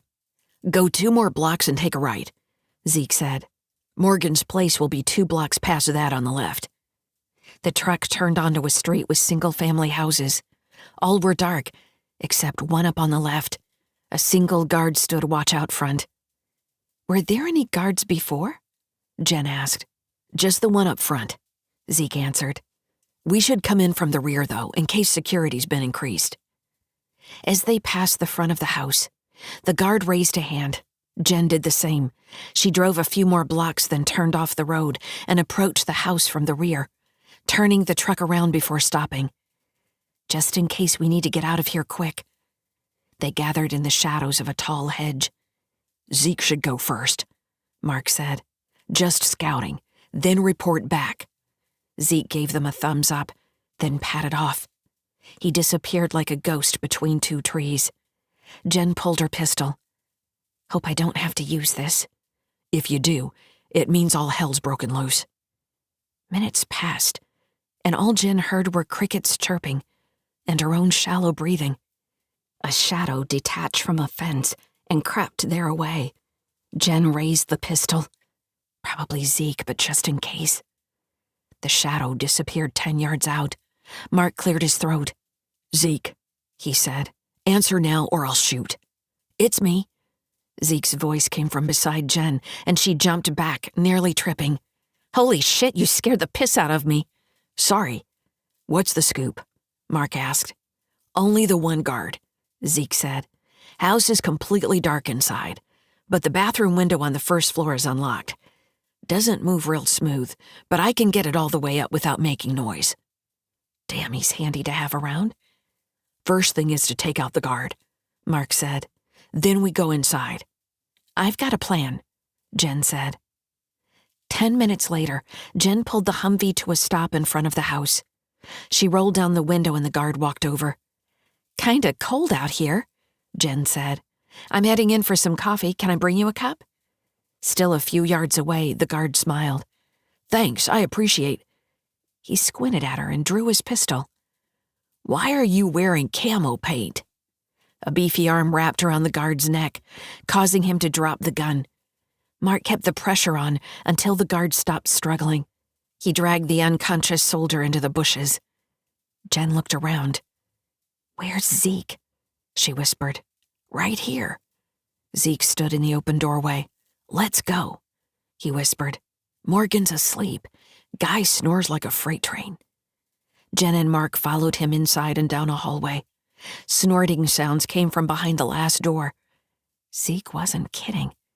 Mark eased the door open and crept to the side of the bed. Zeke joined him. Mark nodded at Jen and she flipped the light switch. Morgan cried out. Blinking from the sudden light, Jen pointed her gun in his general direction. "I'd just as soon kill you right here. So if you do anything other than what you're told, you die. And the bullet won't go in your head, so you could be one of Butler's puppets." "I'll do what you want," Morgan said in a shaky voice. Jen's eyes adjusted to the light. Morgan had curled up at the head of the bed. Mark grabbed his arm and yanked him to his feet. "Get dressed." Morgan looked at Jen. "Oh, for shit's sake." Jen backed into the hallway and closed the door, then snuck to the living room and peered out the front window. An MP truck approached and slowed down. The passenger shined a flashlight beam on the truck they'd left out front. Then at the house. Jen ducked just in time. She looked back out and the truck took off, turning a block down the road. Steady red brake lights reflected off a house window. "They're not leaving." Jen ran to the room and flung the door open. "We've got an MP patrol outside, and I'll bet they've called for backup." 27. Mark pushed Morgan's face into the bed and pulled his arms behind him. Morgan cried out, "Don't break my arms!" Zeke held up a pair of zip-tie handcuffs. "Found these in the truck." Mark put them on Morgan and pulled him to his feet. "Come on." Jen led them to the front window. Red and blue lights flashed down the street. MPs, their guns drawn, took cover a block over. "We've got a bunch of MPs on the right." She looked down the other end of the street. No movement. But the left looks clear. Zeke opened the door and Mark walked out, pushing Morgan in front of him. He held his pistol to the doctor's head. An MP shouted, "Drop your weapons." "You're going to let us leave," Mark yelled. or Morgan's dead." Jen and Zeke stayed behind Mark as they moved toward the truck. "I repeat, drop your weapons or we'll open fire." The lights of 2 more MP trucks turned a corner in the distance. "Shit," Mark said. "New plan." "What new plan?" Jen asked. "You take Morgan in the truck. Zeke and I will cover you and keep these guys busy." "Bullshit," Jen said. "I don't want to die." Morgan moaned. "Mark's right," Zeke said. "It's the only way. We'll distract them so you can get Morgan somewhere secure. Then we'll meet up with you later." "This whole thing's going to shit. Where?" "That first building downtown they left us on," Mark said. "Now take Morgan. No time for chit-chat." Jen grasped Morgan's upper arm and pulled him toward the truck. "This is your last warning," the MP yelled. "Drop your weapons and release Dr. Morgan." Mark and Zeke ran back to the house, firing several shots toward the MPs. Jen yanked Morgan to the truck and flung the back door open. "Move it, asshole." She shoved him onto the seat and slammed the door. Bullets pinged off the back of the Humvee as Jen jumped into the driver's seat. A voice called out, "Do not fire on the vehicle. Dr. Morgan is in it." The front window of the house was already gone. Zeke and Mark fired steadily from the shadows. Jen started the engine and peeled out. She glanced back at the house. "You assholes better escape or I'll kick your butts." She took the next turn hard and heard a thump in the back. "Ow," Morgan said. Straightening the truck, she floored it, blowing through stop signs and heading for the flight line. Flashing lights pulled out several blocks back. "Better hold on, Morgan. It's gonna get rocky." "I'm still on the floor. Let me get up." They flew across the flight line, bouncing and shuddering on the uneven ground on the other side. Morgan screamed as he was thrown around in the back. Jen grinned. "Oh, I bet that's gonna bruise." The gap fence was lit up like a theater stage, and several soldiers milled around. They looked up as the Humvee zoomed down the slope toward the fence. Jen honked the horn and kept the pedal to the floor. "Hang on, Morgan. We've got a Humvee this time, and we're going through that freaking fence." The soldiers scattered, one diving out of the Humvee's way at the last second. The vehicle hit the fence, and the chain link tore right off the posts. The Humvee slowed as it went through the second fence, and damn near didn't make it through the third. Jen goosed the accelerator, turned off her lights, and drove into the darkness. Her pursuers stopped at the ruined fence. A few minutes later, she turned onto South Graham Road, speeding for the 902 into Spokane. She slammed her fist on the dash. No way they didn't get caught, and a damn good chance they were shot. She took the on-ramp to the 902. When she checked her rearview mirror, Morgan's face filled it. He had a good bruise on his forehead, and his glasses were missing. "What do you think of me so far?" Jen asked. He remained tight-lipped. She sped up, dodging abandoned vehicles and the occasional zombie. Glancing out the windows, and in the rearview mirror every couple of minutes, she strained to hear the sound of approaching rotors. But none came. Reaching Highway 90, she slowed as the obstacles increased. The sky had gone into a deep blue pre-dawn. Gotta find a place to hole up. When they reached the Route 2 interchange, the road cleared. It looked as if someone had gone through with plows and pushed everything to the side. Morgan leaned back in the seat. "You know, the Colonel will move heaven and earth to free me." Jen took the exit to South Division Street and turned north. "I'm counting on it." Small groups of zombies wandered about, all drones. All they need is one leader to pick up the thousands wandering the city. Morgan straightened in the seat and peered out the window. His voice trembled. "Do you know how many zombies are out here?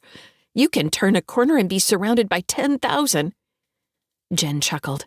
"Wouldn't that be karma if they chewed on the asshole experimenting on them?" "We can't keep driving around the city like this," Morgan said.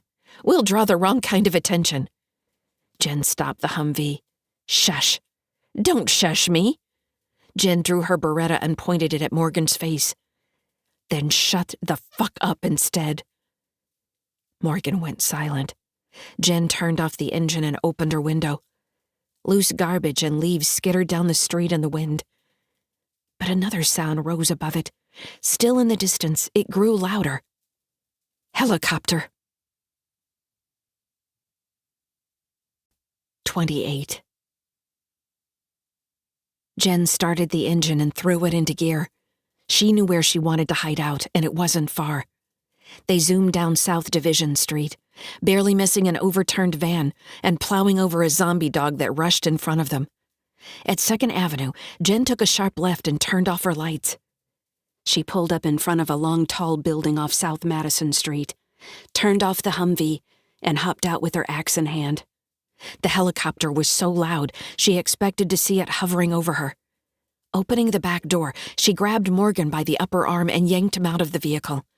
"Stay right here. I'm your only protection." Leaning into the front seat, Jen picked up the M4 Zeke had left and threw it over her shoulder. "You can't do this to me," Morgan said. "I was just following orders." Jen guided him through a set of glass doors and pulled him toward the stairs. "I suggest you shut the hell up, unless you want to attract some of your friendly neighborhood drones." Morgan's lips tightened. They stopped on the 3rd floor landing. Had she heard something? She pressed an ear against the door. Shambling footsteps. A few. Just a few. She put a finger to her lips and jerked her thumb at the door. Morgan nodded. He understood. Keeping hold of his upper arm, she guided him up the next few flights to the top floor, where a sign welcomed them to the top-rated insurance company in the state. Jen dragged him into an office and sat him behind a desk. "You can cool your heels here while I check things out." "You can't leave me tied up and alone," Morgan whined. "What if a zombie comes by while you're gone?" Jen stepped into the hallway. "If you're quiet, they won't know you're here." She closed the door. Dumbass. Methodically working her way from office to office, it took her 20 minutes to clear the floor. She had half a mind to jerk the office door open and see if Morgan would shit his pants, but decided against it. Don't want to be stuck up here with that and no ventilation. She pulled the desk out of the office and shoved it against the door to the stairway. Won't stop a horde, but it'll keep anything from sneaking up on me. Morgan glared at her as she plopped down on a chair next to him. "Butler's gonna tear your friends apart if you don't let me go." Jen's gut ached. "I got them into it, and I'll get them back." Feeling anything but happy, she nonetheless smiled at Morgan. "As long as I have you, he won't do shit." She pulled the radio off her belt and switched it on. Nothing came across. She changed the channel.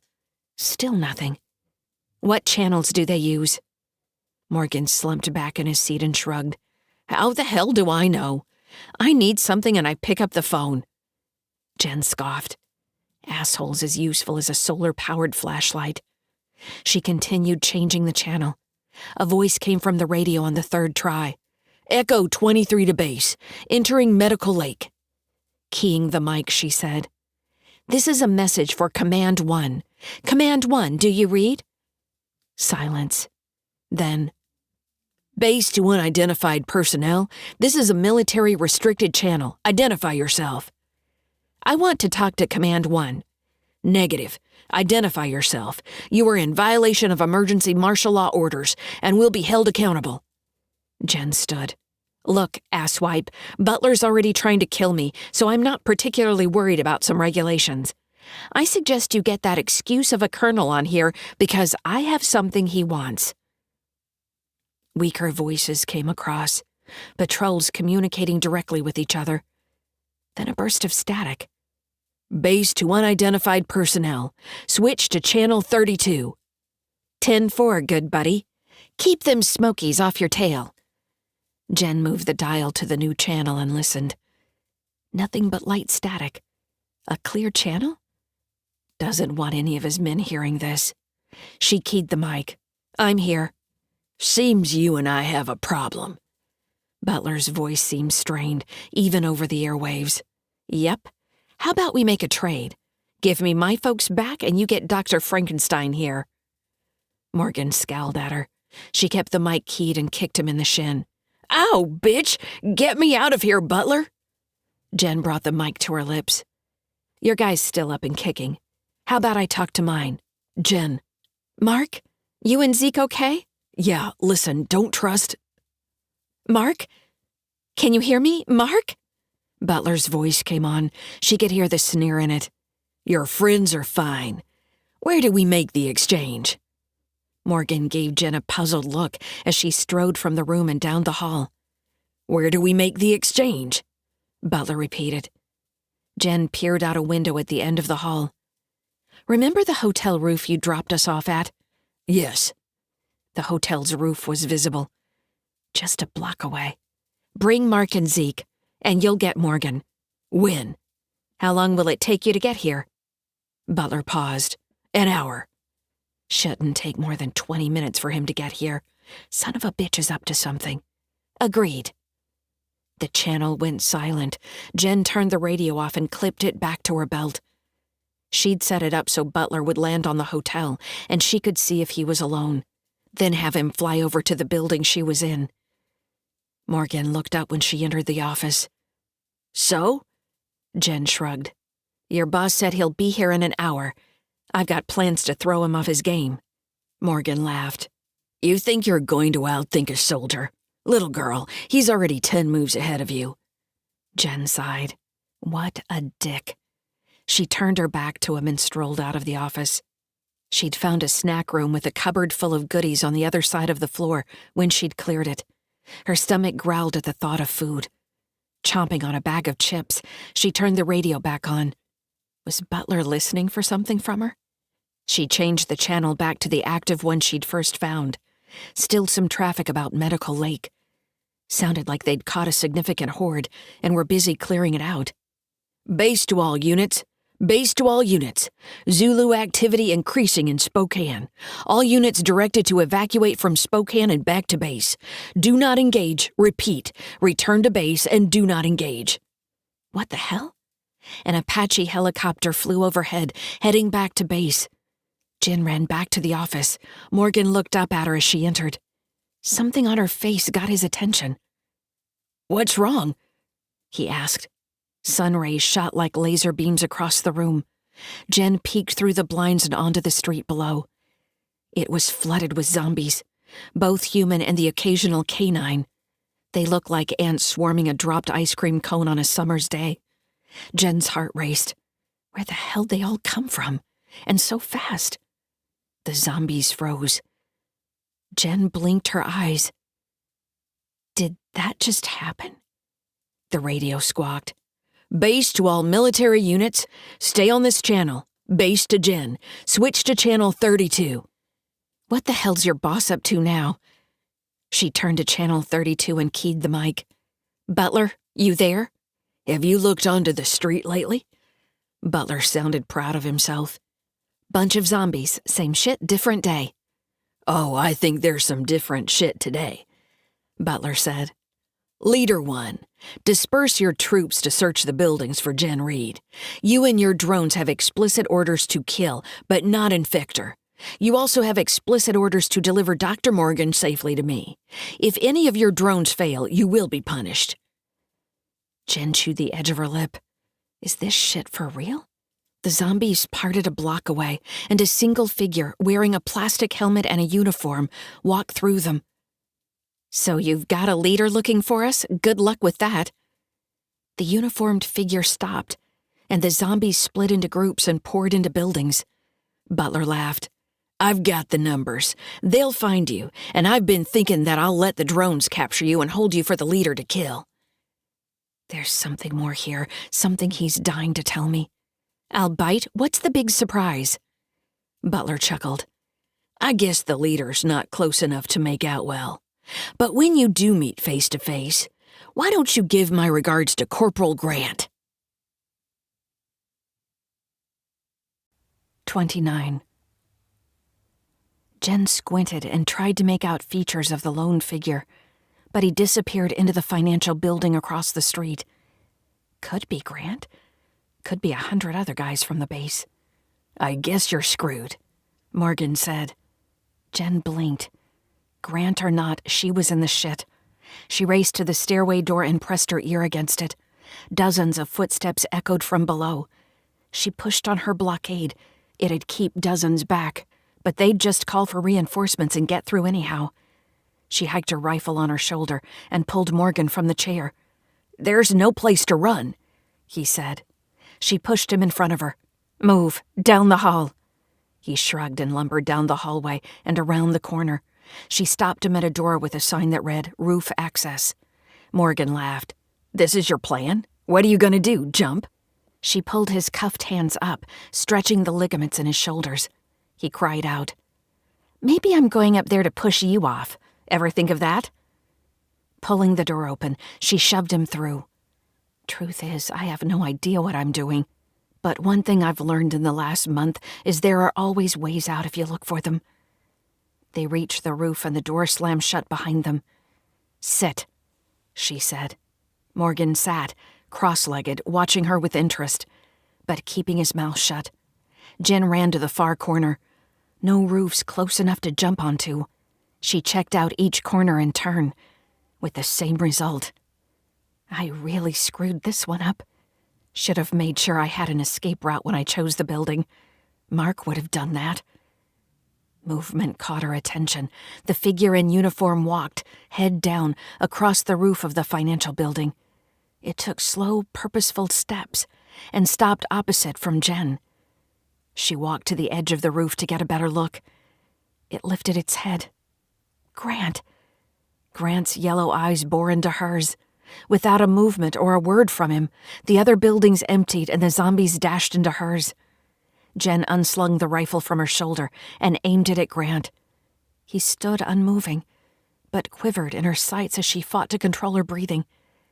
It's not Grant anymore. It's Butler's tool.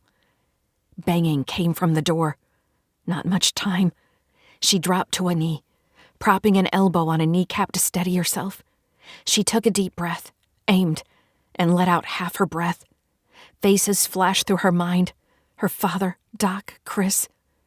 Tears welled in her eyes. "I'm sorry, Grant." She squeezed the trigger, and the bullet went through Grant's left eye and blew his zombie brains and pieces of the shattered helmet across the rooftop. He wavered for a second, then flopped onto his back, disappearing behind the roof's raised edge. She swallowed. All he wanted was to get back to Kodiak to check on his family. Zombies in the street stopped in their tracks, then shuffled aimlessly. Many wandered onto the street from her building. She turned toward Morgan, who sat with his head hung. "Guess you assholes didn't think about someone taking out your leaders," she said. "Pretty easy fix." Jen keyed the mic. Butler, I think your dastardly plan to conquer the world has hit a snag." The radio remained silent. Jen shoved the mic toward Morgan. "Maybe you better tell him." She keyed the mic. "Butler, this is Morgan. She shot the leader. All the drones will return to their default behavior." "What the hell does that mean?" Butler's voice was laced with fury.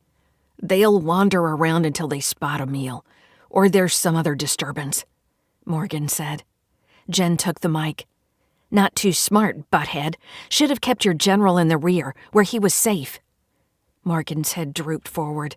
Time to press the advantage. "How about that prisoner swap? Seems like you're out of options." "Come on, Butler, come on." 1 hour, Butler said. "Hotel, I'll be there." "Roger, Dodger."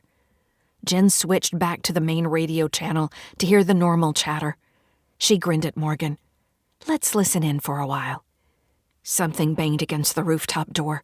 Jen pulled her axe. The door rattled with the next blow, and Jen pressed her ear to it. 1, maybe 2 zombies. Better to take them out before they drew a crowd. Morgan scooted away from the door, his eyes wide. Jen took several steps backward and laid her rifle on the ground before taking a stance next to the door. Grasping the handle, she took a deep breath. 1, 2, 3. She swung the door open, and 4 zombies fell onto the roof. She glanced inside and confirmed none remained, so she slammed the door shut and spun to face the threat. A middle-aged man in a business suit charged her. She swung but missed his head, the axe biting into his neck and knocking him down. 2 other zombies approached from opposite sides. She feinted at one, using the momentum to bury the axe into the bridge of the other zombie's nose. It stumbled backward, but didn't fall. Shit, Morgan screamed. Jen glanced his way. The fourth zombie shambled toward him as he slid his ass across the rooftop. The businessman had regained his feet and raced toward her, the other two zombies coming at her again from the sides. On pure instinct, she swung and caught the businessman in the temple at the same time she ducked and spun, causing one of her attackers to rush by and slam into the other one. The businessman fell to the ground and lay still. The other two attempted to untangle their limbs, but Jen made quick work of them. Morgan's screams went up an octave. The last zombie had him by the leg and pulled him toward his snapping jaws. Jen dashed toward the zombie and tackled it, just as it lifted Morgan's leg to its mouth. Jen lost her grip on the axe and it skittered away. She jumped to her feet and scrambled for it as the zombie gave chase a few feet behind. Jen leaped for the axe, rolled and swung it upward, catching the zombie on the chin and ruining its jaw. It grasped her leg and went for the meal. Jen kicked at it with her other leg, loosening its grip. Jumping to her feet, she swung and split the zombie's forehead. It flopped to the ground. Panting, Jen stumbled to Morgan, who lay on his side facing away from her. "I took care of it," she said. "Now you and I need to get ready for the trade." Morgan rolled over and glowered at her with yellow eyes. 30. Jen kicked Morgan onto his stomach and pulled him up by his cuffed hands. His pant leg rolled up, exposing an oozing bite wound on his ankle. Morgan kicked and twisted, but was no match for her. "You're still a little guy. It's not like the movies where zombies have super strength and shit." She brought him to the edge of the roof and scoped out the street. A few groups of zombies bunched together and wandered, but most of them had left in search of food. She pulled him back. "What the hell am I going to do with you now? Butler will never make the trade." A pipe ran up the side of the raised rooftop entry, leaving an inch between it and the wall. Jen slammed Morgan into it and removed her belt. She looped it through Morgan's cuffed hands and around the pipe before fastening it tightly. She stepped back to admire her handiwork. Morgan growled and snapped his jaws, but stayed put. Jen left him and walked down the stairs to the top floor. The desks she'd piled in front of the stairway door lay askew like a child's blocks. A single zombie rushed out of the doorway and bore down on her. Its silky blonde hair, missing tufts from its bloody scalp, flew in the breeze. Jen stepped into its path, brought the axe down, and sent the zombie to its rest. She closed the stairway door and restacked the desks. In one office, she found a huge purse sitting on a desk lined with pictures of children, old people, and cats. Lots of cats. Jen emptied the purse on the desk. A wallet with an ID of a gray-haired lady with deep dimples fell out. Jen left it all and headed for the roof with the purse in hand. Morgan still struggled against his bonds and moaned pitifully. "I need to keep you a secret just long enough to make the trade," Jen said. "Then I don't give a shit if he knows you're dead." She pulled the upside-down purse over Morgan's head. It covered him down to his chest. Morgan stopped struggling and stood silently. "I've seen you assholes get quieter in the dark," she said. "But I didn't expect this to work that good." She tuned the radio to the main military frequency. Chatter erupted from it. "Echo 5 to base. Copy, we're downtown Spokane. Setting up position as ordered." Jen looked up and down the street. There, a Humvee idled 3 blocks away. She wandered back to Morgan. "Looks like your boss thinks he's smart." More voices on the radio reported positions. Did he bring his whole army? All of the signals were strong. They were all around her. Butler had laid a trap. The distant sound of rotors came from the west. Jen stood on the eastern side of the raised rooftop entry and watched a dot in the distance. She changed the channel back to 32.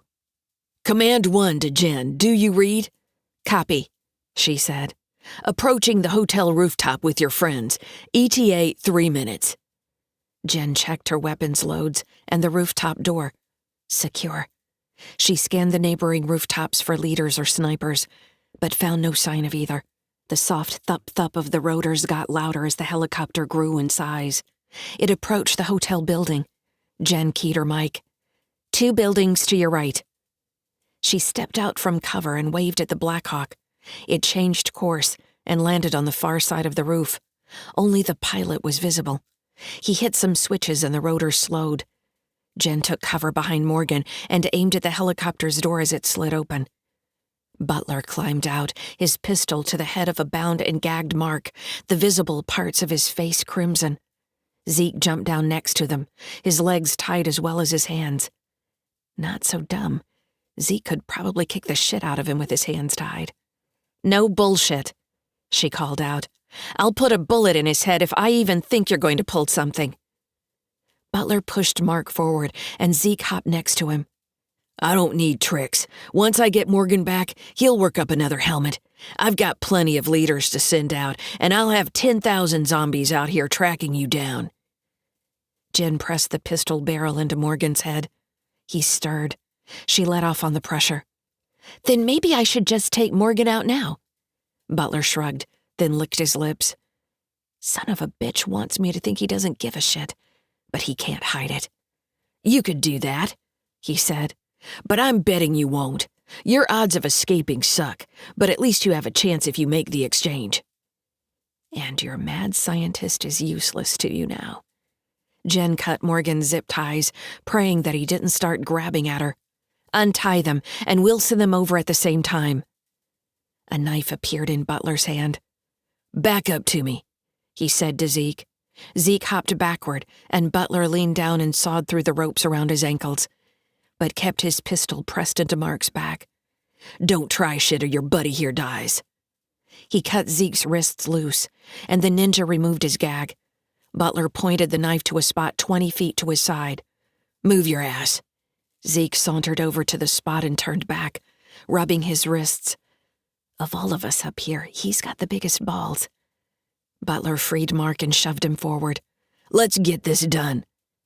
Jen guided Morgan forward while Mark and Zeke walked toward her.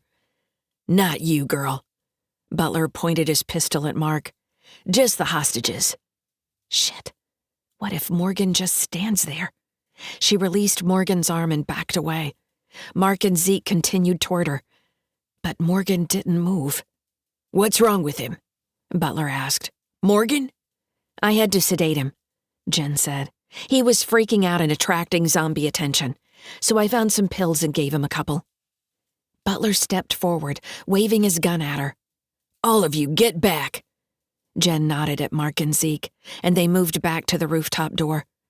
Butler approached Morgan. "Come on, Morgan. Our ride's waiting." He pulled the purse off Morgan's head and froze. Jen couldn't see Morgan's face, but Butler's bug-eyed expression told her all she needed to know. Mark and Zeke looked at her, their eyes questioning. She shrugged. Morgan got bit. Morgan sprung at Butler, who pushed him to the side. Jen knelt into a firing position and put a round in Butler's midsection. He stumbled backward, his arms splayed. The helicopter started up. Jen aimed at the pilot through the glass. "Shut it down!" she yelled. The pilot ignored her and the rotors sped up. She moved closer. "Last chance!" she yelled. A hand grabbed hers and pulled upward, the pistol aiming to the sky. "No," Mark said. "We don't kill soldiers that aren't trying to kill us." "Butler," Jen said. Mark released her. She aimed her pistol back at Butler. He teetered on the edge of the roof, a red stain spreading over his shirt. Morgan crept toward him, like a leopard stalking its prey. "This is for Grant, you asshole." Jen squeezed the trigger, and the gun fired just as Morgan leaped at Butler. The bullet slammed into Butler's chest, and he tumbled off the roof. Morgan couldn't stop his leap and disappeared over the side. The Black Hawk hovered over the hotel as Jen rushed to where Butler and Morgan had fallen. Butler's body lay across the crumpled roof of a car, his head hanging over the side. Morgan lay unmoving on the sidewalk, a dark red splat on the pavement around his head. Mark grabbed her arm. "We've got to go. I don't know what's going on, but that damn helicopter is tracking us." Jen handed Mark her rifle. "You're a better shot than me. I might actually shoot the pilot." Mark jacked around into the chamber, took aim, and fired at the helicopter. A crack appeared in the windshield a foot from the pilot. The helicopter spun and raced back in the direction of base. Zeke ran up, Jen's radio in his hand. "Listen to this." Broken chatter came from the radio, mostly units reporting readiness and being in position. A voice broke through. "This is Hotel 3 to all units. Command 1 is down. I repeat, Command 1 is down and unrecoverable. His last orders are to implement Operation Smokeout. I repeat, all ground and air units are to implement Operation Smokeout immediately." Crackles and more broken voices came over the air before one broke through. "Echo 2 to Echo teams. Let's go get the bastards that killed the colonel." Mark frowned. "We're in the shit." Jen let out a mirthless chuckle. "I think we're permanent residents." "Guys," Zeke said. "Come here." Jen turned to Zeke, who stood at the roof's edge looking down. "What?" Zeke pointed to the sidewalk. "I see Morgan, but where's Butler?"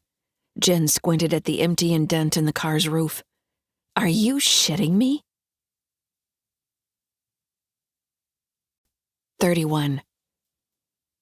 Jen looked at Mark. "That son of a bitch didn't damage his head." She stopped toward the door. Mark grabbed her arm. "What the hell are you doing?" "Let me go. I'm going to finish what I started." Mark released her. "We've got bigger things to worry about than your revenge against Butler." She poked him in the chest. "You didn't have to shoot Grant." Zeke's mouth dropped open. "You shot Grant? Did you kill him?" Jen squeezed her eyes shut and pressed the heels of her hands into her temples. "No. I mean, yes. But really, Butler did." She opened her eyes and tears raced down her face. "They made him a leader and sent him after me. There were thousands of drones in this building, and Grant stood over there." She pointed at the roof across the road. Grant's body out of sight behind the raised edge. "Only way I could stop them was to take Grant out." Mark's voice softened. "We didn't know that. But it doesn't change anything. We need to get to Atlanta and brief Dr. Cartwright on the latest mutations." "He's right," Zeke said. "If we destroy the zombies, that'll mean Butler too." Jen bit her lip. "It's not like Butler's downstairs waiting for me." "Okay, let's get to the Humvee." Mark put up a hand. "Wait." He tilted his head, then ran to the roof's edge. He ducked and clambered back to them. "Ground troops coming down the road. Humvees, armored carriers, and ground pounders. Looks to be 500-600. They know where we are." Jen clasped the door handle. "Come on." Mark ran to her, but Zeke stood, overlooking the street. "You're gonna want to see this." Jen joined Zeke and her legs almost gave out. Everywhere for 2 square blocks, the street and sidewalk had filled with zombies. "How the hell did that happen so fast?" Mark asked. Jen pointed below. The zombies pushed into their building. "They know we're here too. Are these damn things evolving again? It's like they don't need Butler pulling the strings anymore." "Where do we go?" Zeke asked. Mark raced to the door and opened it. "They're coming up. There's a ton of them." Nowhere to jump. Can't fight them. And no way down while they're on the stairs. Jen snapped her fingers. "Why didn't I think of it before? Follow me." She ran down the stairs to the 6th floor with Zeke and Mark on her heels and dashed into the hallway, stopping at the elevator doors. She tried to pull them apart. Damn doors didn't move. "Help!" Mark and Zeke stepped up and together, the 3 of them pulled the doors open a few feet.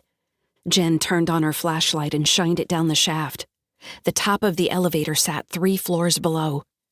"You're not thinking what I think you're thinking, are you?" Mark asked. Zeke stood in the doorway, rocked his arms a few times, and leaped into the shaft, grabbing the cable. Like a natural, he shimmied his way down to the car. "Okay, now you're just showing off," Jen said. A crash in the stairway nearly stopped her heart. She stepped inside the elevator doors, balancing on the narrow ledge. Unless you have a better idea, it's now or never. Mark slid in next to her and shined his light on the cable. "You first. When you get to the elevator car, you can give me light." Jen nodded. She tried to follow Zeke's example the best she could and leaped into the murky shaft. She lost sight of the cable mid-jump and hit it with her chest. Wrapping her arms around it, she slid down the braided line. Coming in too fast. Her arms grew hot from the friction. Wrapping her legs around the cable, she squeezed. She still dropped, but at a slower pace. Zeke stood on the car and reached out to her. She hopped down next to Zeke and wobbled, her arms windmilling. He grabbed her shirt and pulled her back. "Isn't that a kick in the ass?" he said. Not exactly the phrase I'd use. She whipped out her flashlight and pointed the beam at Mark. Tromping footsteps thudded through the walls. Vibrations from the swarming zombies made their way up through her shoes. There's got to be 1,000 in this building alone, and they'll be on Mark's floor at any minute. Mark jumped and caught the cable like it was a move he'd practiced. He slid down, stepping onto the car with a light step. "You made that look easy," Jen whispered. He shrugged. "Army, repelling." Zeke lifted a small door in the top of the car. "Let's get out of sight." He dropped into the car, and Jen landed next to him. Mark closed the door as he joined them. Jen shined her light on Zeke. "You look different." Zeke turned around in the light. "Only thing different is I don't have my katana. I feel naked." "That's it," she said. She pulled her pistol and axe. "Which one do you want? Mark has my rifle." Zeke took the axe and balanced it in his hand, then lay it down and picked up the pistol. "I'm too used to the katana as my melee weapon. I'll take the pistol." An explosion from below shook the car. "What the hell?" Mark said. Jen's pulse raced. "Don't tell me they're sending artillery again." Another explosion, this one closer, nearly knocked her to her knees. Mark sat on the floor. "We can't leave the elevator until the zombies are gone, and you're more likely to get hurt if you fall. So you might as well take a seat." Jen grumbled, but lowered herself to the floor. "I wonder if those ground troops have engaged the horde." Zeke pointed to her belt. "What about your radio?" Jen pulled the radio out. She turned the volume down before turning it on. "Echo 4 to control. Multiple Zulu units encountered. Repeat, these things are organized. They're attacking in a tactical manner. Control to Hotel 2. Request assistance at Echo 2's location. Roger, base. This is Hotel 2. I have enough fuel and ammo to make one more run, then need to return for resupply. Roger. All units, this is base. Our ground forces have met extreme resistance. Thousands of Zulus are attacking. Our units are defeating them and have nearly captured 2nd Avenue. Sounds like they're right outside this building, Jen said. Artillery should slacken off now, shouldn't it? Mark nodded and put his head against the elevator doors. Still a bunch of zombies running around out there. The radio chatter increased. They announced that the zombies had been routed. Clear the building and find the civilians. Command 1 to all units. Those civilians are important to national security. Find them and get them back here safely. Mark raised an eyebrow. Who's that? One way to find out, Jen said. Mark's eyes widened and he tried to grab the radio from her, but she pulled it away. Command 1. This is the civilians. Who am I talking to? Civilian radio operator, switch to channel 32. Jen adjusted the radio. This is Jen Reed. Who's this? Miss Reed, this is General Lewis. I arrived on base a short while ago to relieve Colonel Butler of his command. What's your location? Not so fast. Who sent you? Dr. Cartwright. Jen looked at Mark. He shrugged. Sorry, General. We've been lied to enough that we're not taking any chances. Jen, Dr. Cartwright sent me. Now give me your location. We have teams in your area that can get you back safely. I'm afraid you'll have to give me more than that, General. The radio remained silent. Jen keyed the mic. General? Jen, this is Sergeant Howell. Mark's eyes went wide. Well, what do you know? Jen held a hand up. Go ahead. General Lewis is the real deal. We need you to come in. Damn, Zeke said. Just when things are heating up. Jen keyed the mic. I still haven't heard the magic phrase. I'll eat a bug if I'm lying, said Howell. Gunshots came from below. Men shouted. The staccato sound of automatic weapons came from just outside the elevator doors. Jen looked at Zeke and he said, Them's the code words. Mark frowned. It's the right thing to say, but I'm still hesitant. What if he's under duress? Cartwright mentioned the other day that she had a meeting with General Lewis, Jen said. Command 1 to Miss Reed, do you copy? Mark put his hands up. He's letting me make the decision. She keyed the mic. General, we're hidden in the same building Colonel Butler landed on. Roger that. Hold tight. A unit is clearing that building now.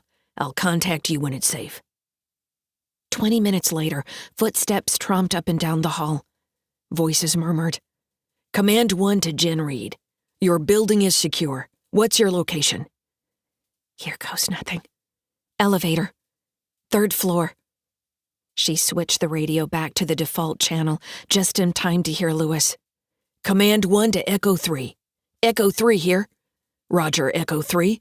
The package is in the elevator, 3rd floor. Copy." Someone banged on the door and yelled, "This is Echo 3. We're opening the doors. The building is clear, so put down your weapons." Mark nodded and laid his gun on the floor. Don't want anyone to accidentally get shot. Jen placed her axe in her belt, and Zeke put his gun down. The door opened and light streamed in. Jen squinted and shaded her eyes. "You all right?" A soldier offered her a hand and she took it. He pulled her to his feet. "Sergeant Washington, ma'am." Another soldier had a radio to his lips. "Echo 3 to Command 1. We have the civilians and all look healthy." "Roger, Echo 3. Get them back here." The soldier helped Mark and Zeke up. "Let's go." Mark hesitated. "If it's all the same to you, I'd like to keep my weapon." "Me too," Zeke said. The soldier nodded. "Agreed. Get 'em and follow us." "Hotel 1 to all units. Reports of Zulu buildup 6 blocks north of your location. Prepare to advance and engage." "Base to all units. Aerial recon reports a horde of 1,000 Zulus in Sector 23. All units are to advance to that location and engage." A smattering of responses followed. Then the channel went silent. Sergeant Washington jogged to the stairs with 2 of his men. Zombie bodies and parts lay strewn over the hallway. Jen avoided what she could and tread carefully over what she couldn't. They reached the double glass doors and walked outside. Jen nearly gagged and covered her nose and mouth. More bodies littered the landscaping in the streets, and flies hovered over the corpses. The rumbling of Humvees and APCs echoed between the buildings as they raced north. An Apache zipped by in the same direction. "Looks like a battle brewing," Jen said. Washington looked at one of his corporals. "Shit, and we're gonna miss it." Jen gave him a smile. "You don't have to." 32. Sergeant Washington shook his head.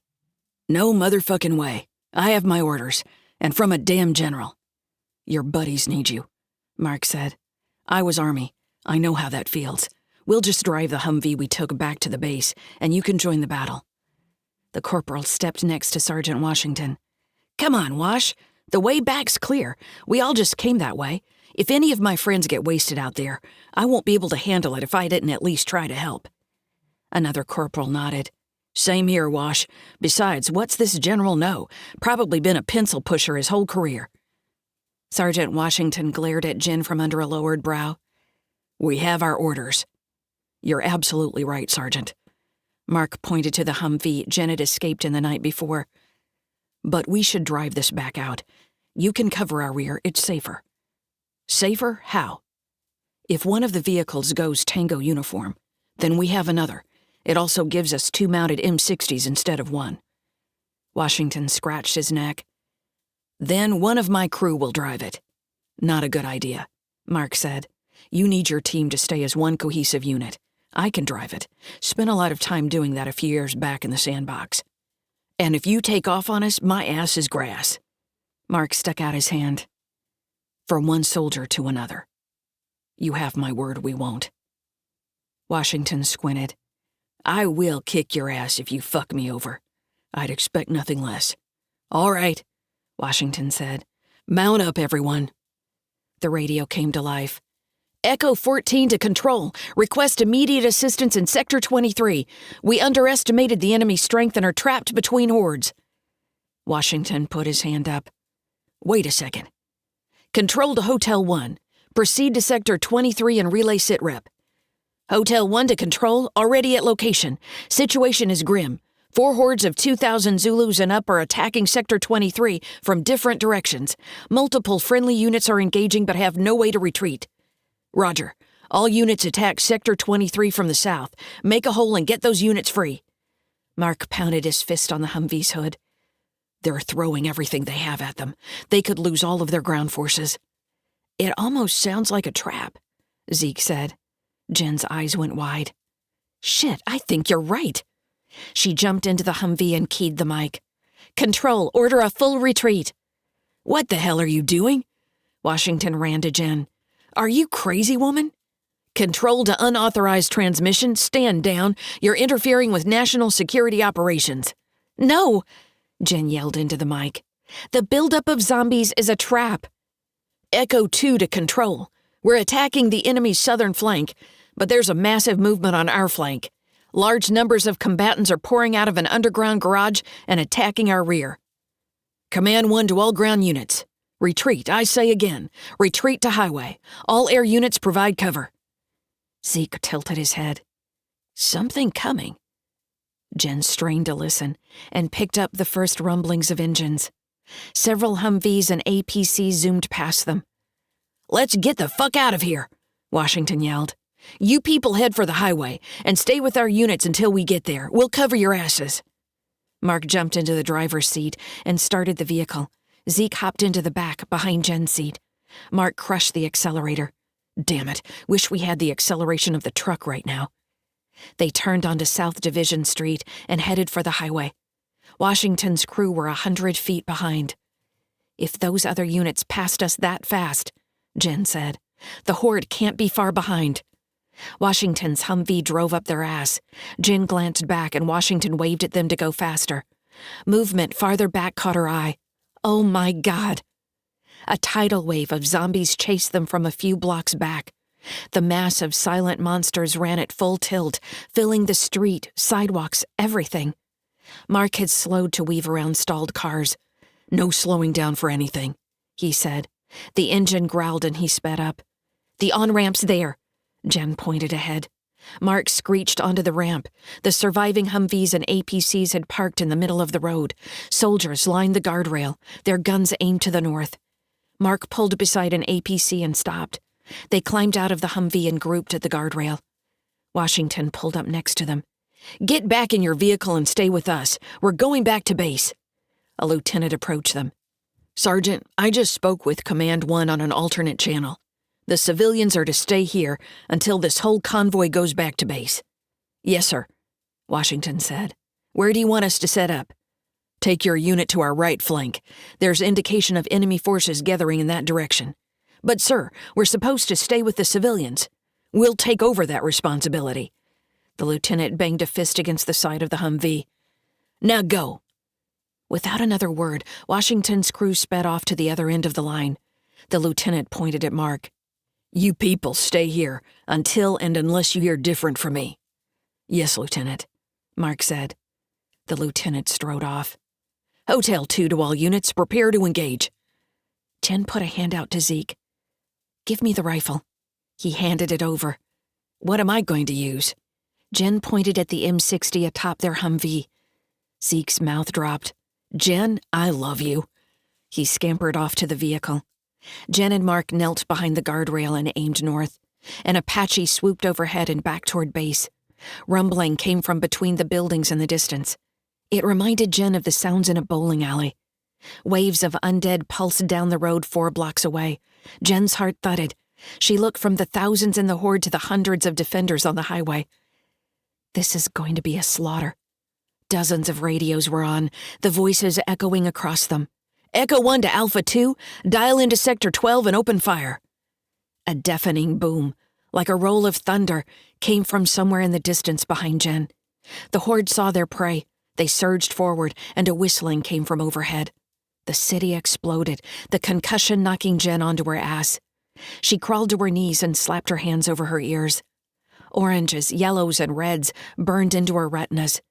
Black smoke rose, and the blistering artillery attacks seemed to go on forever. Until it didn't.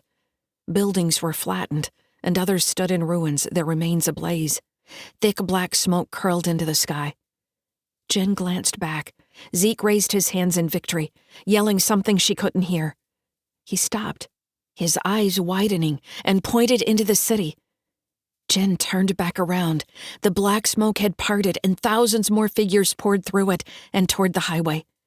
Soldiers fired. Jen hadn't heard an order, but fired anyway. The mounted 50 cal behind her boomed as it tore into the wave of undead. But still the horde gained ground. We'd need double or triple our number to keep them back. A jet fighter streaked low over the city, dropping canisters over the horde. They broke open and burst into hellfire as they spread across the landscape. Mark yelled into her ear, "Napalm! It'll stop them!" Jen shook her head. She remembered the zombies at Point Wallace. They caught on fire, sure, but it didn't stop them. As if to prove her case, the fires died down, but the flaming figures pressed forward. She glanced at Mark and his face held sheer terror. Voices came over the radio, but she couldn't make them out. She dialed the radio to maximum volume and pressed it to her ear. "All units take cover. Bombers coming in close." Far above, the outline of several B-52s swept across the sky like ghosts. Again, the whistling sound seemed all around her. She grabbed Mark's arm and he looked at her. Pulling him toward the ground, she pointed upward. He got the message and flattened next to her on the asphalt. She covered her ears just before the ground shook. A flash of heat hit her side, and she thought she'd burst into flame. Her teeth rattled as bomb after bomb exploded several hundred yards away. When the explosion stopped 20 minutes later, Jen used the rail to pull herself to her feet. For a mile in front of her, the ground was flattened. Buildings burned, and black smoke roiled into the sky, blotting out the sun. Mark stood next to her. "Looks like we got 'em." Jen nodded. "What I don't get is why they charged right at us." "What do you mean?" "If they're getting smarter leaders," she said, "then you'd think they'd be a bit more tactical than just running their drones into a meat grinder." Mark shrugged. "They've got millions more. Guess they can sacrifice a few thousand." Shouting came from farther down the line. Jen leaned over the rail to look, but couldn't see a thing. "Jen! Mark!" Jen spun around. Zeke stood on the Humvee's hood, waving wildly. "They're coming up the highway." Jen climbed up beside him and shielded her eyes. About a mile past the last military vehicle, an undulating mass pushed forward. "Shit, there's got to be 10,000 of them." She caught movement from the corner of her eye and turned. A wave of zombies roared up the highway embankment behind the vehicles. They were outflanked. 33. Jen fired to the rear. "Behind us!" The soldiers reacted to the scores of zombies leaping over the railing and streaking toward them.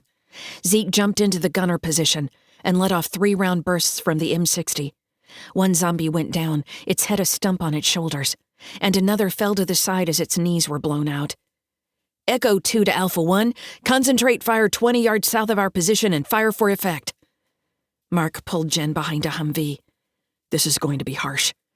Jen lay beneath the Humvee, firing at the advancing undead. "If we don't take these assholes out quick, the ones running up the highway will be on us." Distant thunder boomed. When she heard the whistling, Jen plugged her fingers in her ears. The artillery rounds hit the embankment on the other side, throwing chunks of earth and pieces of zombies into the air. The odor of burnt dead flesh became overpowering. 4 volleys and the artillery ended. Jen pulled herself to her feet. Mark straightened next to her, and Zeke popped his head up in the Humvee's gunner position. "Something's definitely pulling strings," Jen said. "This is all too coordinated." The radio crackled. "Echo 7 to Control. Advancing horde is 100 yards to engagement." "Control to all units. Return to base. I say again, return to base." The Humvees were loaded and took off one by one. Jen looked around for Washington and his crew. She elbowed Mark. "Where's Washington?" Mark pointed down the road. "There." Washington and 2 of his crew sprinted up the highway toward them, the tidal wave of undead at their heels. Jen jumped into the driver's seat and started the Humvee. Mark slid in next to her. "What the hell are you doing?" Zeke called down. "There are still some of those flanking zombies. They're going to cut those soldiers off." "Like hell." Jen threw the vehicle into gear and goosed the gas pedal. The 3 soldiers still ran, but had also noticed the flanking zombies. They shot at them as their paths came closer. The chatter of the M60 cut through the air and mixed with Zeke's cries of delight as he cut down zombie after zombie. Jen swung the Humvee to the side where the flankers were and knocked several over while running over even more. She brought the Humvee in an arc while Mark threw the back door open. Washington threw one of his men in and dove in behind him. A zombie grabbed the third soldier's shirt collar, yanking him back into the horde. Jen gunned the accelerator, while Zeke's M60 chattered away and Washington pulled the door shut. The Humvee pulled away from the horde and down the highway toward the base. "Shit," Washington said. "You came back for us." The corporal clapped Jen on the shoulder. "You guys are lifesavers. We owe you." "Sorry about the other two," Jen said. Washington's head bowed. "Mitchell and Johnson, both good soldiers." The other vehicles were long gone, but the road was clear and the horde fell back into the distance. Zeke called down, "We've got a problem. Look off to the right." Jen craned her neck and took in the northern part of the city. Fire still burned to their rear, but the rest remained untouched. She steered the Humvee farther to the right to get a better view, and her breath hitched. Zombies poured out from between every damn building in sight. Holy shit! Mark's eyes stayed on the extended horde. There's not just 10,000 of those fuckers out there. There's got to be 1,000,000 or more. Washington leaned forward. "Hand me the mic and keep the pedal down." Jen tossed the mic to the sergeant and he keyed it.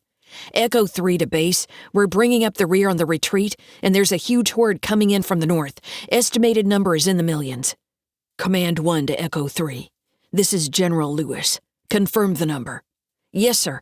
The number is estimated to be in the millions, and they're swarming south." "Roger. Command 1 to all air units. Proceed to the north and engage the enemy. Alpha 1, coordinate artillery with Alpha 2 and additional air units from Minot and Grand Forks. Put up a wall of death those bastards can't pass." Alpha 1 acknowledges. The highway curved south, and the horde was soon out of sight. "Command 1 to Echo 3. Do you have the location of the civilians?" "Roger, Command 1. They're with this unit. All 3 accounted for and unharmed. Bring them to me as soon as you arrive." "Yes, sir." They arrived at the main gate 10 minutes later. While the wall looked foreboding, Jen imagined 1,000,000 zombies attacking it at once and could think of no scenario in which it kept them out. She pulled the vehicle through the gate. "I suppose the general's at headquarters." "Good guess," Washington said. Humvees sped by, and fully armed troops ran in formation toward the front gate. A jet launched from the flight line, fire roaring from its engines. Jen parked in front of headquarters a few minutes later. A short, stocky soldier with close-cropped salt and pepper hair marched out, followed by a trio of NCOs and Sergeant Howell. The older soldier had 2 stars sewn in his lapel. Washington and his crewmen snapped to attention and saluted.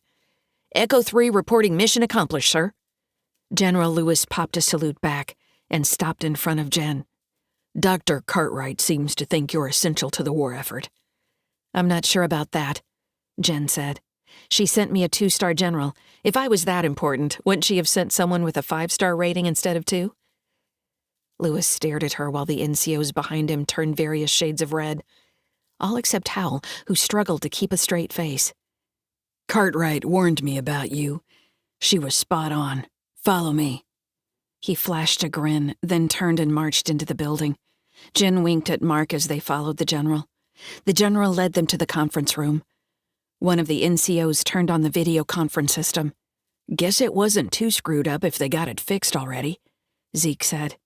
The screen displayed Cartwright with dark circles under her eyes. A tired smile tugged at the corners of her mouth. "Jen." A soldier burst into the room. "General, you're needed in the war room." "Sergeant Howell, you stay with the civilians. The rest of you come with me." Lewis hurried out of the room, the NCOs trailing in his wake. Cartwright put a hand up. "I'm sure you have a lot to tell me, but that can wait till you get here. I understand there's a major attack in progress, and with Colonel Butler dead, the urgency is getting you out of there, and not on your report. General Lewis has ordered your plane to be refueled and ready for immediate takeoff. I also asked the General's permission for Specialist Grant to accompany you to Atlanta." Jen swallowed. "Butler killed Grant and turned him into a leader. He sent him after me. Grant controlled thousands of drones, so I had to kill him. Once he died, the drones went back to wandering around." Cartwright's face softened. "I'm sorry about Grant." She straightened. "But you must leave immediately. That includes you, Sergeant Howell." "But I could be useful here," Howell said. "I have more use for you here, Sergeant," Cartwright said. You will return immediately. Hal nodded, but remained silent. Mark cleared his throat. I'm not going yet. What? Jen said. What about your family? Mark shrugged. All indications are that things are fine in Biloxi. Would that be right, Doctor? Cartwright frowned but nodded. My other family needs me here, Mark said. You saw what's out there. Zeke stood. I'm with Mark. This is where the battle is, not back east. Jen sighed. I'm all for pitching in for God and country and all that bullshit, but what difference can we make? At best, we're 3 more guns. Recon, Mark said. We can take the plane up. Butler diverted all the recon to the city the past few days, and they're now all involved in the northern attack. What if there are more coming from the rear? I could have you arrested and transported here, Cartwright said, and it would take an additional aircraft out of service. She steepled her fingers. How about a compromise? I'm listening, Mark said. You use your plane to scout until you've covered the rear directions 50 miles out, Cartwright said. Once you've completed that, you fly directly to Grand Forks Air Force Base in North Dakota, where I have a military transport waiting that will bring you here. Mark rubbed his chin. Whether we find anything or not, the general will have information he can use to deploy his troops. Deal, Jen said. We're leaving immediately. Cartwright nodded. I'll inform General Lewis. The monitor went blank. They piled into the Humvee and headed for the flight line. What are they going to do if we find something? Zeke said. Probably divert some air units to try to keep them back, Hal said. Jen sighed. If this base falls, it'll open up everything, from North Dakota to Colorado. I don't think we can recover from that. 34. Mark started the Cessna and gave Jen the mic. How about you be my comm? Zeke leaned forward from the back seat. I can do it. Jen smiled. Zeke's the best zombie killer on the team, but when you get right down to it, he's still a big kid. She handed him the mic. Why don't you go ahead and ask for permission to take off? He took the mic. But once we're up, Jen said, we need your eyes on the ground. I can watch my side and still use the mic, but it's not long enough for you back there. Zeke nodded. Are we ready? Mark grinned. The radio's yours, big guy. Zeke keyed the mic. Attention, Fairchild Tower, this is... He lowered the mic. What's our call sign again? Jen looked at the paper the airman handed her before she boarded. Romeo 1. Oh, right. Zeke brought the mic to his mouth.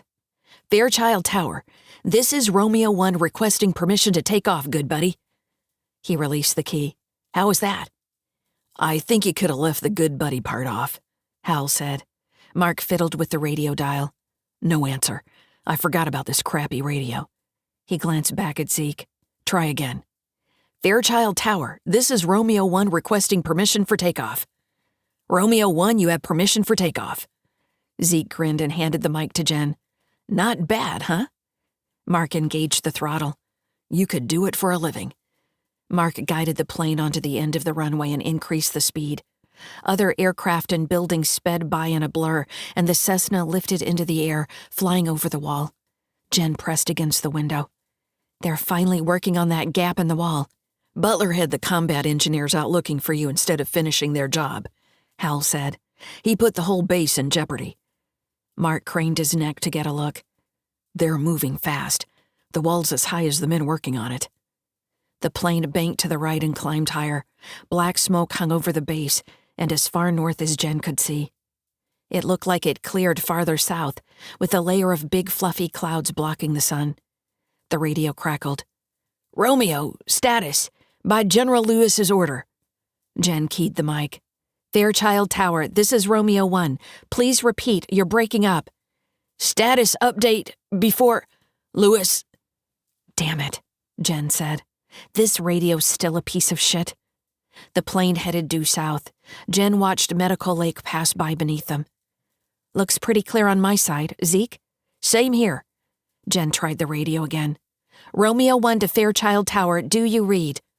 A loud buzz from the speakers startled her, and she scrambled to lower the volume.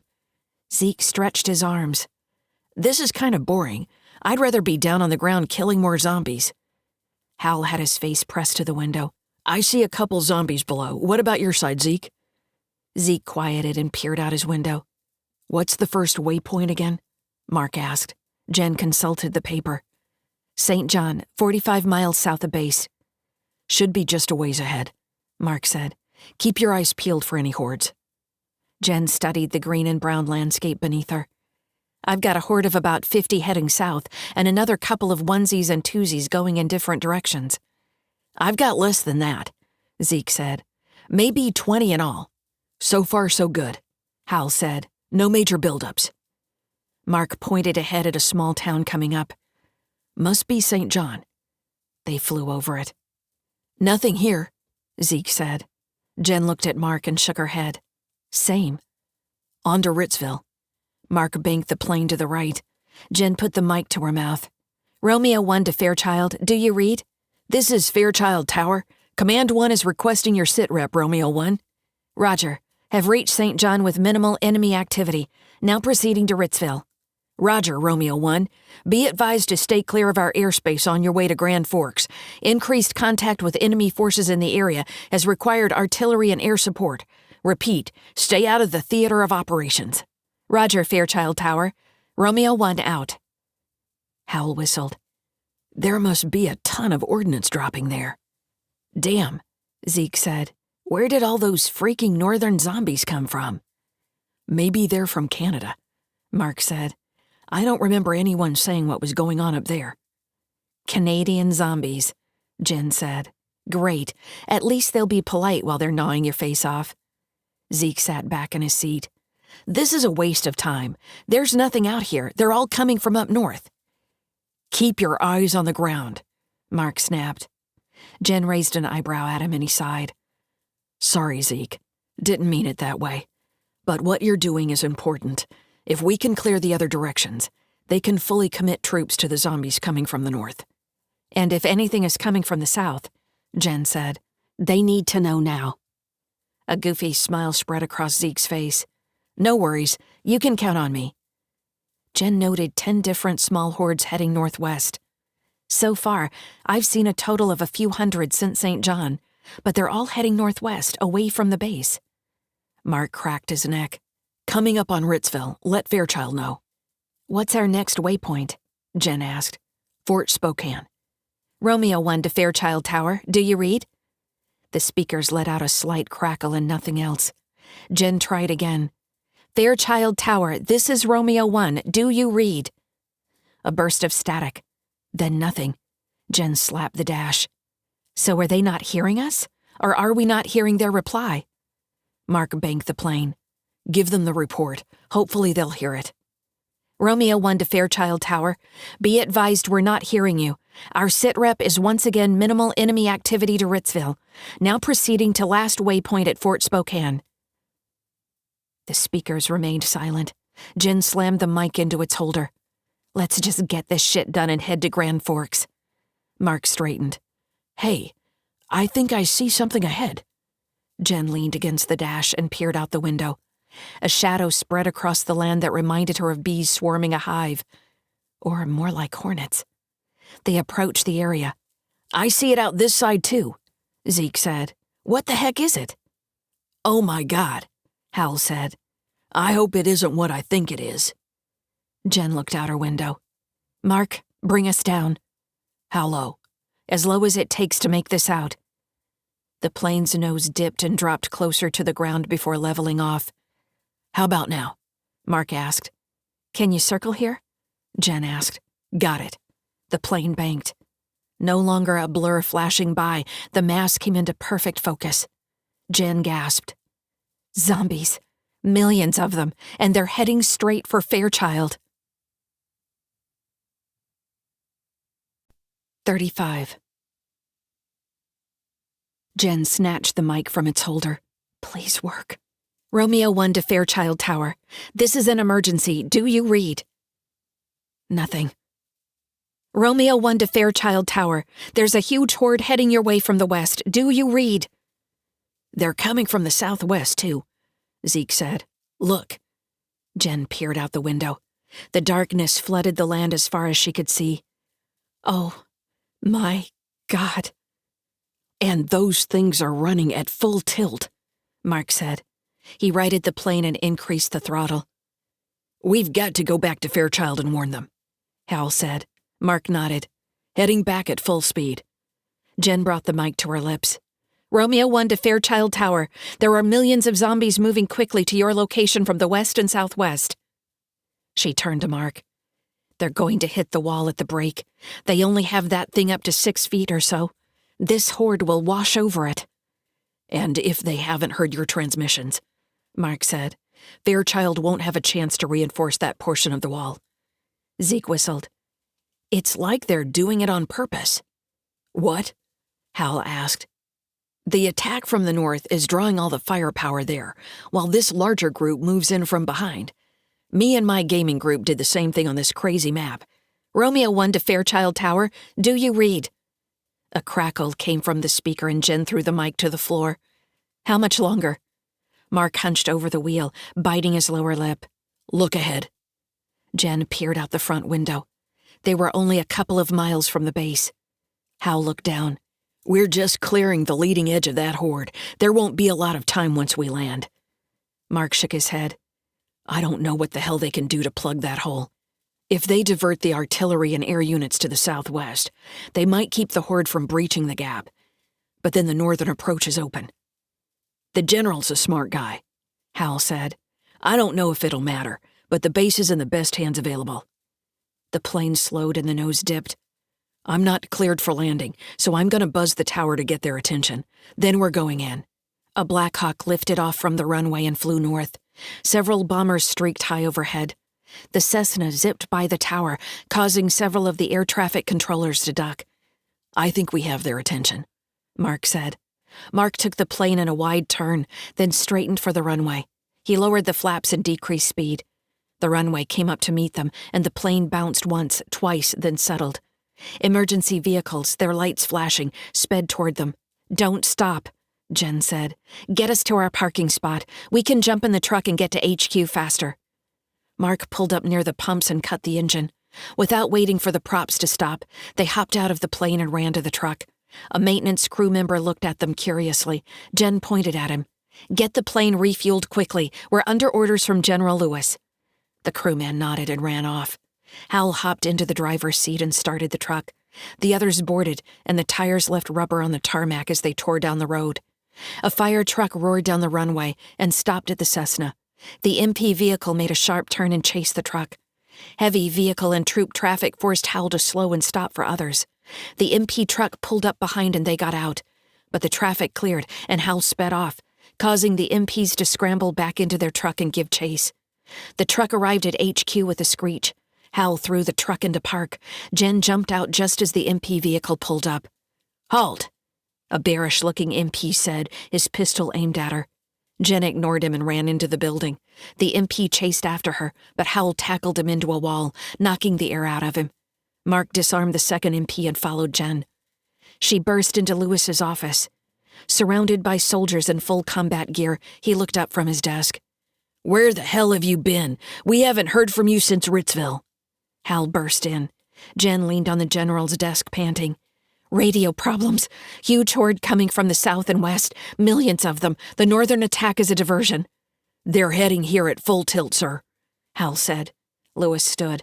Divert all air units to the southwest. Keep half the artillery pounding the north, and divert the other half to the southwest. And I want a helicopter out there on recon. We need eyes. The men scattered, and Lewis faced the wall, his head down and hands pressed against his back. Millions, you say? There had to be, Mark said. We couldn't see the end of them. I think we found the expected surge from Seattle and Portland. The general sighed. There's no way we can hold that back. Jen swallowed. I don't think so. The general turned around. It's time for you to leave. Cartwright needs you. Our only hope is for some kind of cure, and she needs your blood and the information you have. Zeke scratched his head. It'd be a great battle. Imagine how many zombies I could take out. Lewis sat on the edge of his desk. We all have our role, and this isn't yours. He cast a steely gaze at Jen. You go take care of business. Jen's throat tightened. She nodded. The MP burst in. "Sorry, General, I'll get them out of here." "You see that you do." He pointed at the MP. "Escort them back to their aircraft, Code 1. Radio the tower on the way and get them cleared for takeoff, highest priority." The MP looked at Jen, then back at the General. "Yes, sir." Hal saluted Lewis. "Honored to serve with you, sir." The General returned his salute. "Sergeant, your mission is to get these people safe to Atlanta." "Yes, sir." Hal followed the MP truck, its lights flashing and siren wailing, through the traffic into the flight line. "Look," Zeke said. The zombies had reached the gap. No artillery hits sounded in the south. "I don't think they've re-aimed the artillery yet." An Apache zoomed over them and sprayed gunfire at the zombies climbing over the wall. "It's too damn late," Mark said. "They can keep some back, but can't bomb the horde at the wall without taking the wall out." Humvees, APCs, and trucks streaked toward the gap. Ground troops rushed in and took cover, then opened fire. The zombie wave crashed over the wall, overwhelming the forces lined against them. Soldiers continued pouring fire into the mob, but one by one they disappeared under the wall of undead. Jen pulled up to the plane. The crewman had a rifle and fired at zombies washing over an APC. "You're fueled up," he said. "Get the hell out of here." They piled in and Mark started the engine. "We may not have a clear runway. Hang on." The MP rolled down his window and gestured for them to follow. Mark nodded. The leading edge of the mob had reached the runway. A zombie here and a zombie there, it wouldn't be another minute before it was flooded with the main body of the attack. The MP sped ahead, swerving from side to side and knocking zombies out of the way. Mark pushed the throttle forward. Even with help, it'd be close. A mass of zombies poured onto the end of the runway. "Shit," Mark said. "They're shortening the damn runway. Hang on." He pressed the throttle to the max. The MP truck accelerated, knocking zombies aside, clearing a narrow path for the plane. The plane lifted as the MP truck plowed into a thick wall of undead and came to a stop. Zombies washed over it. Mark had the wheel pulled back as far as he could. A drop of sweat tracked down his cheek. "Come on, come on." The plane shuddered, then soared over the wall. "We hit something," Mark said, "but we made it. We'll need to do a tower flyby at Grand Forks and have them check our landing gear for damage." The plane continued climbing. Mark banked it in a wide circle, and Jen pressed her face to the window. The undead had penetrated halfway into the base. Gunfire erupted everywhere. Squads of soldiers held their ground and were swept over by the horde. The battle for Fairchild was over in minutes. 36. Jen's heart sank. All those brave men gone, turned into drones. Hal held his head in his hands. "I don't know how we can stop that." "We should head to Grand Forks," Mark said. "Report what we've seen." Zeke had his nose pressed to the window. "Wait, look there." He pointed to the west. Hal raised himself up and looked past Zeke. "What the hell is that?" Jen tried to look. "I can't see shit. What is it?" "I think we found a leader," Mark said, going in for a closer look. He banked the plane and descended to a couple 100 feet. The base was completely overrun, and yet there were still miles of zombies outside its walls. Mark pointed out the windshield. "Look at that, Jen." She squinted. Ahead in the sea of undead, one stood alone, the horde flowing around it like a river around a boulder. "Can you circle it?" Mark put the Cessna into a tight turn, and Jen took out a pair of binoculars. Pressing them to her eyes, she adjusted the focus until the figure came into focus. She hissed as she drew in a sharp breath. "What is it?" Hal asked. Zeke leaned forward. "I want to see." "You won't believe it," Jen said. "Say it," Mark snapped. "That's Butler." Butler threw his hands into the air, and every zombie froze. "Holy shit," Mark said. "He's controlling them all. Look, even on the base they're all still." "My God," Hal said. Jen peered down at Butler, whose head moved to follow the plane with his yellow eyes. "Let's get the hell out of here and report." "Agreed," Hal said. "The sooner the better." Jen pressed both middle fingers against the window. You'll see me again, you son of a bitch. And then I'll finish the job. This has been The Citadel, written by M.A. Robbins, narrated by Laura Jennings. Copyright 2018 by M.A. Robbins. Production copyright 2019 by M.A. Robbins. I hope you enjoyed The Citadel, Book 3 in the Zombie Uprising series. Don't forget to like, subscribe, and click the notification bell so you don't miss the next upload. I'll see you next time.